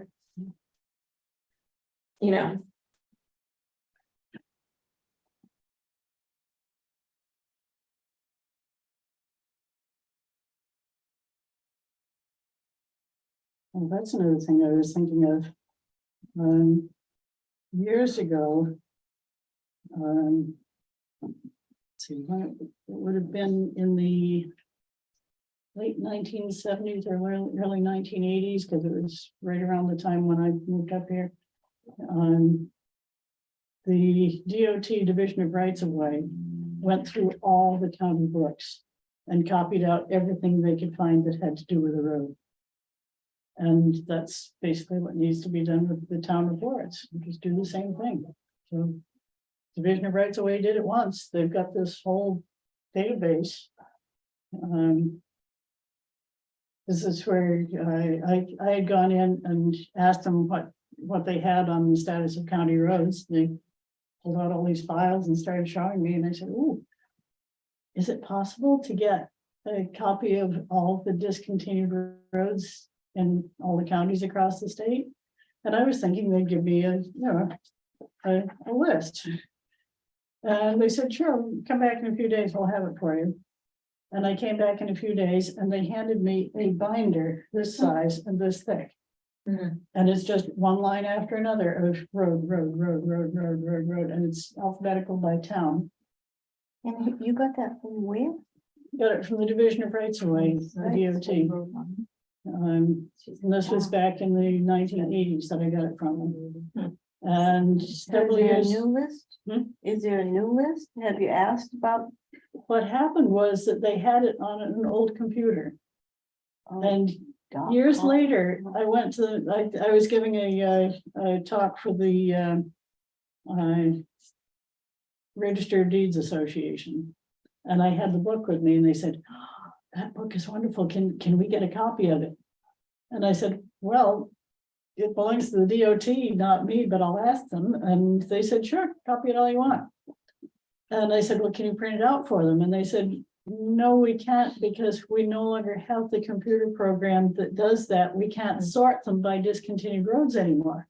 We still have the files, but the program doesn't sort them anymore."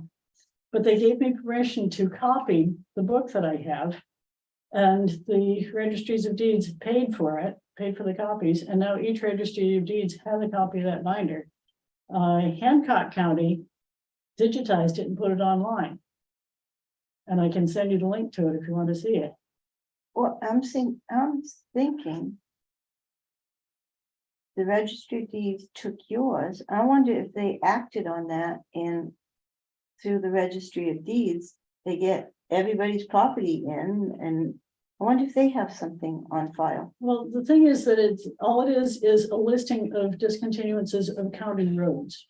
Oh, county roads. Yes, just No, county no. roads. And what I'm County, saying is that the okay. same thing could be done for town roads. Town It roads. means instead of going through the county books, you go through the annual reports. Which is what I've been doing at the state library for years, one town at a time. But if they would just compile all that information, then we'd have that for discontinued county roads as well, I mean, town roads as well as county roads. Where it's not as useful as I wish it was, is that each listing gives you the county, the volume, and the page on which each road was discontinued, but it doesn't tell you the name of the road. So what you have to do is You get go the to that printout. page and. Yeah, you have to either go to the registry of deeds and look it up, or because it's not digitized, it's all just in this book. Or because the county records are not digitized, at least in most counties. They may be working on it now. Either that, or you email the guy at the DOT and you say, "Can you send me a printout of this book and page number?" And they'll email it to you. That's a lot of pages, too many pages. Well, I'm talking about one road at a time. Yeah. Wow. And what they will send you not Oh, only has what's in the county commissioners' books, but what they did was they took the descriptions of the layouts of the roads, where it's, so many rods, south, southeast, so many degrees, whatever. And they took a ruler and a protractor and they drew maps of each of these roads to scale on a transparency. And then they'd line it up to true north on top of a map and slide it around until it matched something. And that was how they identified a lot of these roads that didn't give a name of the road. And lots of times the names of the road changed. They would say, the old Smith Road. And then Smith dies and Jones moves in and they change the name of the road to Jones Road. yeah. Or it would say the road from Smith's Barn to the big rock by the corner of Bob's Field. And who knows where that was? And that's where they had to slide around and try to figure out what it matched. And lots of times they got it. And I've been able to identify a few that they missed, because now I have some resources they didn't have then. I can pull up the historical aerials online. And I can use their maps and slide around and see where there are roads that don't show on our maps now that showed then, and I can line it up and there it is. Wow. That's intense. The other thing that the DOT did for me is, again, the Division of Rights of Way. They still had that the computer information. Like I said, they couldn't sort it, but they had all the information. And I said, is there any way I could get a hold of that? And they said, well, we can send it to you as an email file, as an attachment. And they tried and it choked my computer. Yeah. And so they divided it up into, I think, 6 or 8 files and sent it again, and I've got it. And that lists not only the discontinued county roads, but the layouts, the petitions, the alterations. But again, each line is just, 06, 023, 114, or whatever. Yeah. Intense, very intense. Okay, so the registry of deeds could not help. What about? No, Megan Maloney's office couldn't help with rights of way, could they? Don't think so. I'm going through anything I can think of. I still think the division of rights of way at the DOT, they did it once for counties. Can they do it again for towns? And again, that would be that person that you're talking about. The question is, do they have that information in the town? Well, what they'd have to do is when they got it from the counties, they had to go out to the registries of deeds and pull out the county books. What they would have to do for this is go to each town or go to the state library, which has an excellent collection of town reports. It's not 100%, but it's pretty close. And then you just go through the warrant in each annual town report and see if there's anything on discontinued roads. And after a while you get so that you can skim through them pretty fast because you get the kind of the order in which each town lists things. And usually the first several articles are the officers, the salaries of the officers, and then there's schools and fire department and snowmobile club and Discontinued Brown roads Hill are at Law. the back. and then there'll be something about road. Oh, no, that's maintaining all our town roads. That doesn't count. And here's one about road. No, that's roadside mowing and road. Discontinued road. Which one's this? Sounds like a thankless job. It's tedious. We have. This is what my notebook looks like. Town of Avon, Town of Strong. Town of Livermore, Town of Liberty. Town of Edgecombe. And it's just, one listing after another. So we should just have you give the towns your list and they just verify it. And then they can give it to DOT and we're done. Right? We're just done. Well, I've only been through a couple of dozen towns probably. I don't know, sometime I should count and see how many towns I have done. Town of Jackson, town Yeah, of but that would Durham. stop at every town, That's Roberta, because then they can go from there. I mean, you give them that list and they say, oh, she didn't have this one, and maybe that would not be so overwhelming to each Yeah. town. Yeah. Because it's gonna be overwhelming for Yeah. each town to come up with it, which is why they haven't, and they don't have the resources either, but Mhm. maybe if they had a start. You don't have that many more towns to do. You have a couple dozen done. It's not many more. Not that many towns. You're halfway there, Roberta. Not halfway. I know. Nowhere near. Yeah.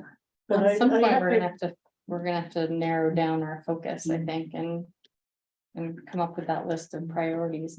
I mean, the last time you guys had come up with 5. Yeah, and those are the 5 I went through. I think she just expanded on it in her. I didn't know if it had changed though for anyone. The list of priorities, because it doesn't have the ADR stuff in there and things like that. I mean, I think it's the question of what you guys want to do, because I mean, the 5 that we had Roberta listed in this report, which is the limited liability. Abandoned roads will be deemed abandoned with public easement retained if the people would be landlocked. Right, and within that, a longer time to request a public hearing. And it should be a smaller number represented of the homeowners on that road. If it's gonna be discontinued. Then she had clarified the statute 3026A. That can be used to extinguish townway public easements. It's a lot of access. It's to make sure people aren't landlocked. The minimum maintenance roads is tied to taxes. And then discontinuing allowing gates on access roads. Yeah. Safety, For safety issues. safety is. As far as I'm concerned, safety always has to stay in there. And I didn't focus on that years ago.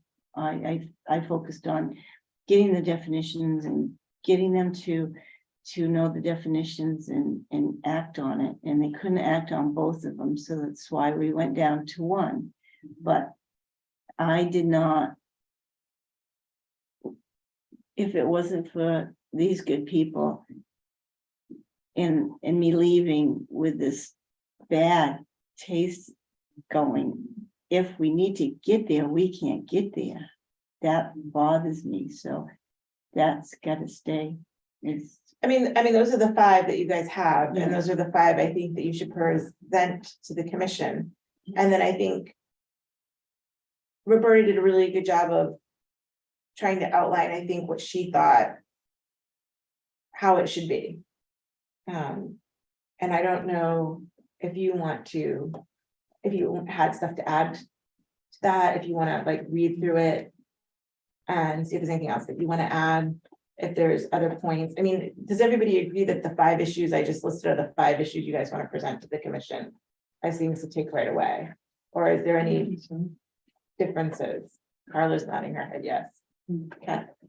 Catherine, you're in agreement on those 5 issues? those are the 5 Okay. issues that we just went in depth in today. Okay. But to understand it, the 5 issues, we kind of had to go in depth like this, so. Those are, If either of you has any other ideas for how to address those 5 issues, you know, if you wanted to jot them down or brainstorm, whatever. it's not how, Roberta, it's who. It's Hmm. all comes back to who can. Who can, you know, because we're not all gonna be here all the time. Who can carry on for us? And that's the big question. And that, like she said, the question for the whole entire commission is who can we assign this? You know, if we could get a position through the DOT, that Would be the place to do it. And I'm thinking you kind of gave me an idea on what I could do with my notebook, since one of the reasons I have not sent it off to the towns is because it's all in my pen scratching with, you know, trying to abbreviate what the article says instead of copying the whole thing down. Because when I started this, we didn't have things like cell phones you can snap a picture of it with. But if I did it similar to the way the DOT did it and just put town year article number and gave that to the towns, they could go to that year and look up the article number and print it out. They won't do it. I'm saving them finding it, which is the hard part. That's true, and I can't, yeah, and I shouldn't, I spoke for them, but. Who are they going to get to do that in the town? Is it gonna be your tax collector? Is it gonna, who's gonna do that? Is it gonna be the registration person? Is it Somebody gonna be from the zoning? Historical Society. We don't all have the historical but those society that that do. are active, you know? The thing is active. One thing I've encouraged people to do, when somebody gets in touch with me and says that they don't know the status of their road, I say, well, if you can get permission to go through the town reports at the town office, or if you go to the state library and have them bring in the town reports, because right now they're in temporary quarters where their building is being renovated, so everything's in remote storage. But you call ahead and you say, you pull in the annual reports from the town of whatever. And a few days later, they'll give you a call or an email and say, okay, we've got the records, and you go down. I tell them, don't just look for your road. Anything you find that's a discontinuance or a closing or a close to winter maintenance or anything like that, just note down the year and the article number and very basic what it says. Because sometimes you'll find that, oh, that was Jones Road and mine's Smith Road. Whoops, the name One changed. That and the was your same. road. Where did I see that? Oh, no, no, I've got to go through it all again. So write down every road that you find. The other thing is that then somebody else in town wants to know what the status of their road is, and you've got it. So you save having to do the same research all over again. So there are a few people out there who probably have notebooks that look like this. So I think those are the issues, but it also sounds to me like there's two other things you guys want to kind of add on. One is there needs to be a way for Mainers to have access to some type of system to determine what the status of the road is, rather than having to wait for court or pay for attorneys. Mhm. This is what I heard. And the other thing is, we need some mechanism now. While we're trying to figure out all of the different road statuses, somebody needs to go through and figure out what the road statuses are. I mean, Peter's made a really good start, but the only way actually really to resolve it is to really actually dig into all the town records and figure out what is what, Mhm. is what I hear you saying. Yeah. Because otherwise it's still. If we had it all up to date and analyzed and indexed and stuff, then there wouldn't be these issues. We wouldn't have to, we'd cease to exist. I wonder if we could find out from the DOT how they did it with the county books. That I'd ask Peter. I mean, you know, you could probably reach out and we figure that out. I don't know. You know, Yeah. Daniel Harriman was in that department way back then, but he's long since retired. I don't even know if he's around anymore. And then after that, it was Joe Berry for a while, and then after that, it was, I don't know, there's been a bunch of them. And ones now probably don't remember how it was done back then. Yeah.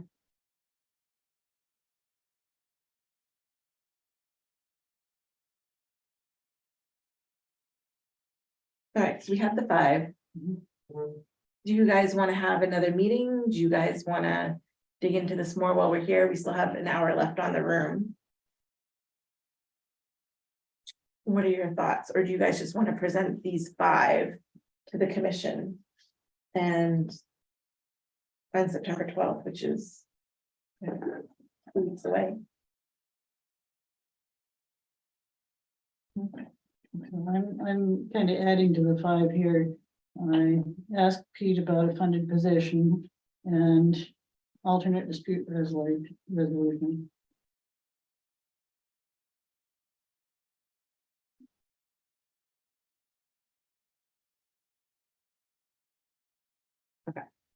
So I can add those 7. And it's a question of you guys. Do you guys, Roberta, since you've worked so hard on this, do you just want to submit your ideas to the commission? Do you guys want to add stuff? I mean, I can put something together for you guys if you want for September 12th. I'm not sure. I guess I'm just still a little unclear what it is we're presenting. Are we just going through this list and presenting them, or Yeah. Roberta's come up with, potential solutions for some of those things? So are we presenting the solutions as well as the list of? I think it's whatever you guys want to do. It's not, I would like to see your proposed solutions or any other ideas you have.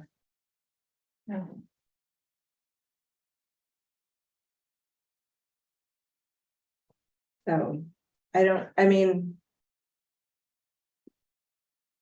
There's a couple ways we can do it.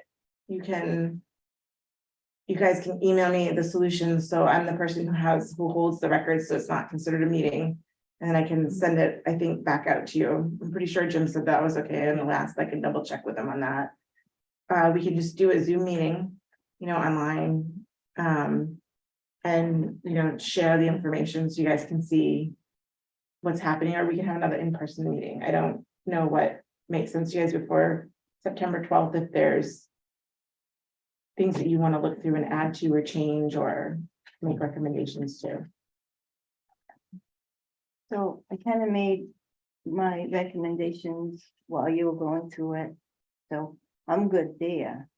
There's a few addendums, but I just told you and you wrote them down. And so, yeah, And I don't know that I am gonna have different solutions to Yeah. offer, Yeah, so. I don't wanna, what I don't wanna do is I don't wanna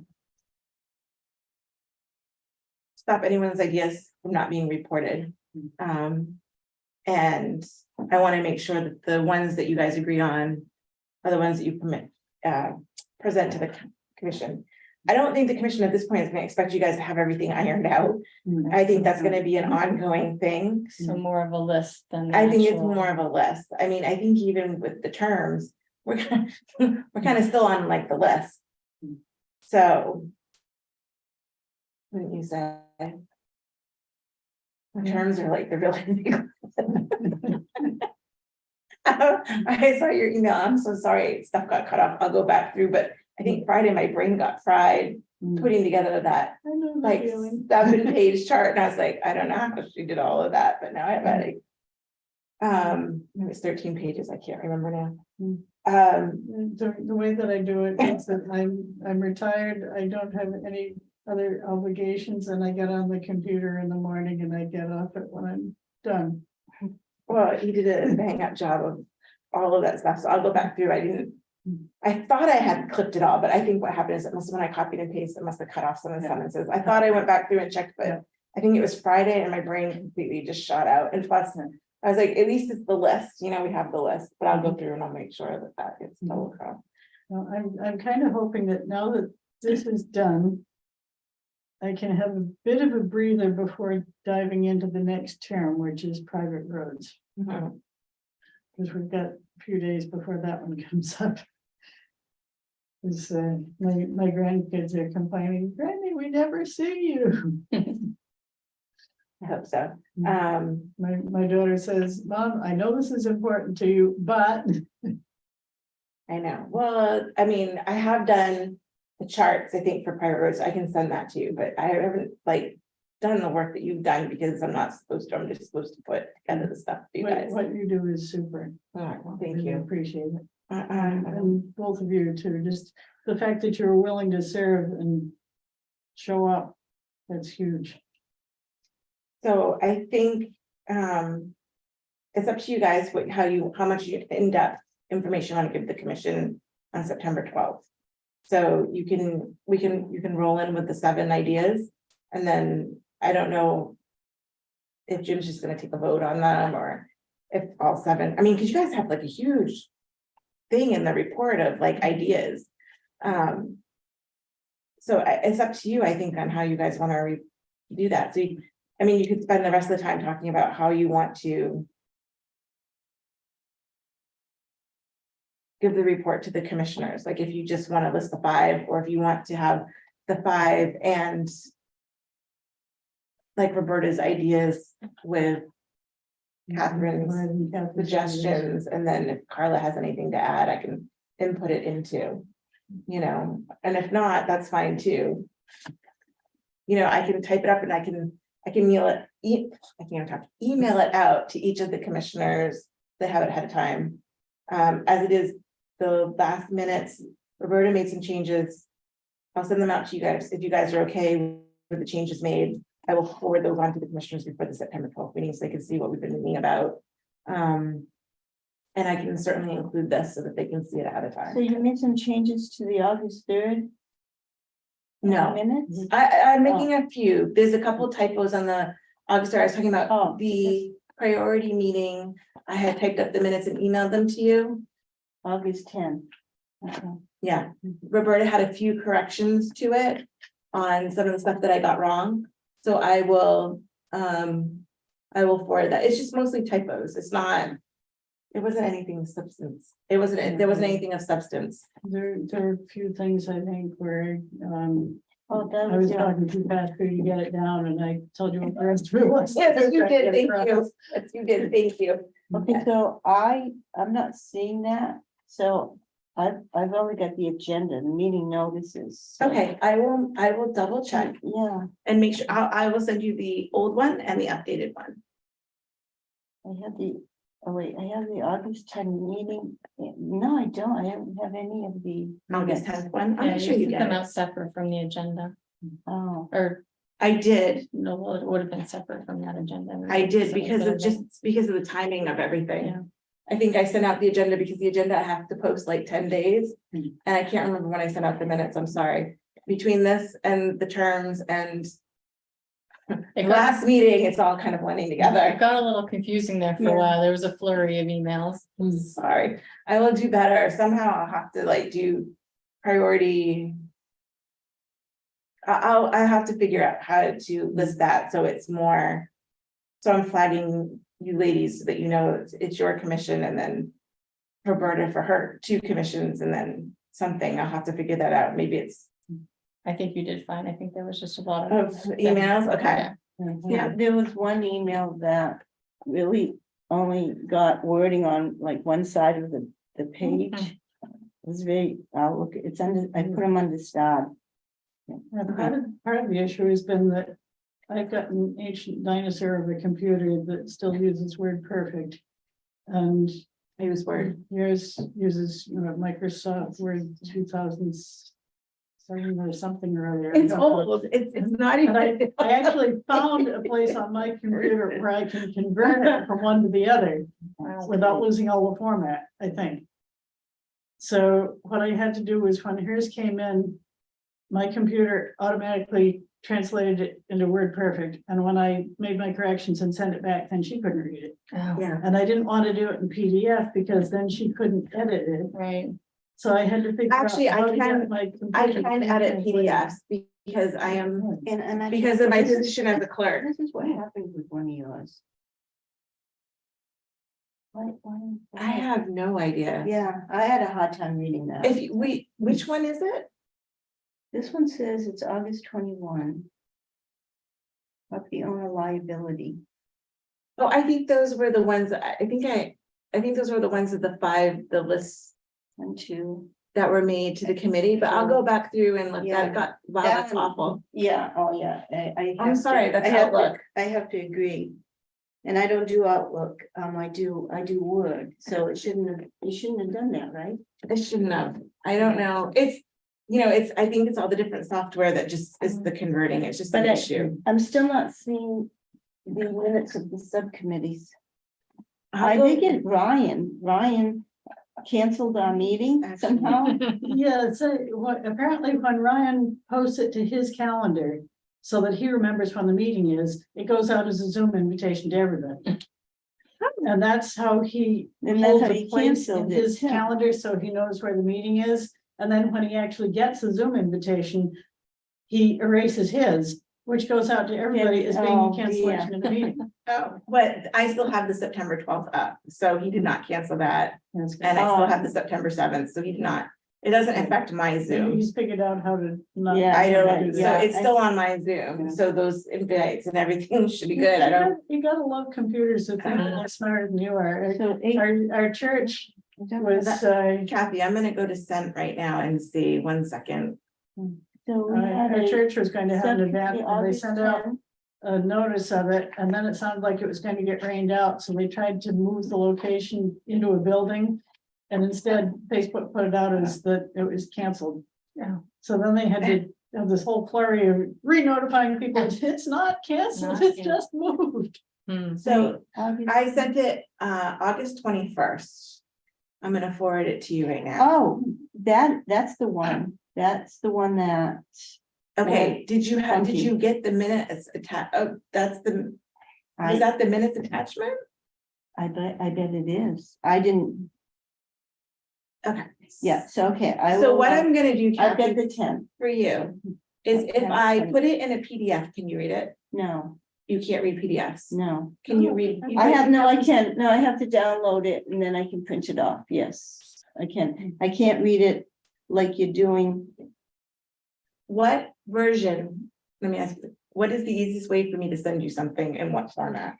You can do it whichever, you can do it because I can figure it out. Because Okay. PDF I have to download first. It won't let me just print it off. Because the minutes I sent were in Word, so the Yeah. attachment should have downloaded if you have Word, okay. Yeah, so I have the minutes of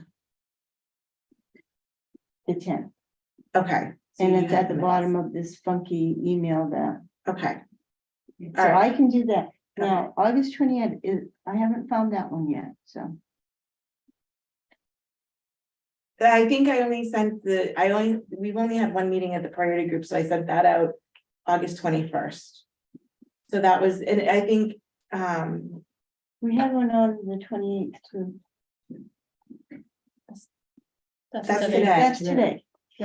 That's today. So we have, so I haven't done Been this. a really I'm long sorry. weekend, I'm sorry. I have not. Yeah, had no, time- it's right here at the front. I have not had time to do those minutes yet. I promise I'll get right on those. Sorry. It's okay. Nice to have everything organized. I know. It's just all organized, and yet I'm looking at it and thinking, I had no idea what today was. I just knew I had to show up. It's And- okay. I was determined to go through this and put everything in order after I saw how organized you were last time, and you think I've gotten to it? No. Yeah, well, All right, so I wouldn't worry about it, Roberta.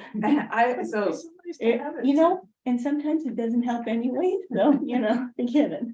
So I will send out the changes to the last minutes. I will send out the new minutes when I get a chance to, hopefully by the end of this week, so you'll have those. And we can forward those to the commission, but I guess the thing comes down to, do you guys want me to take Roberta's ideas and the issues to work on and send that to the commission, everybody on the commission to see?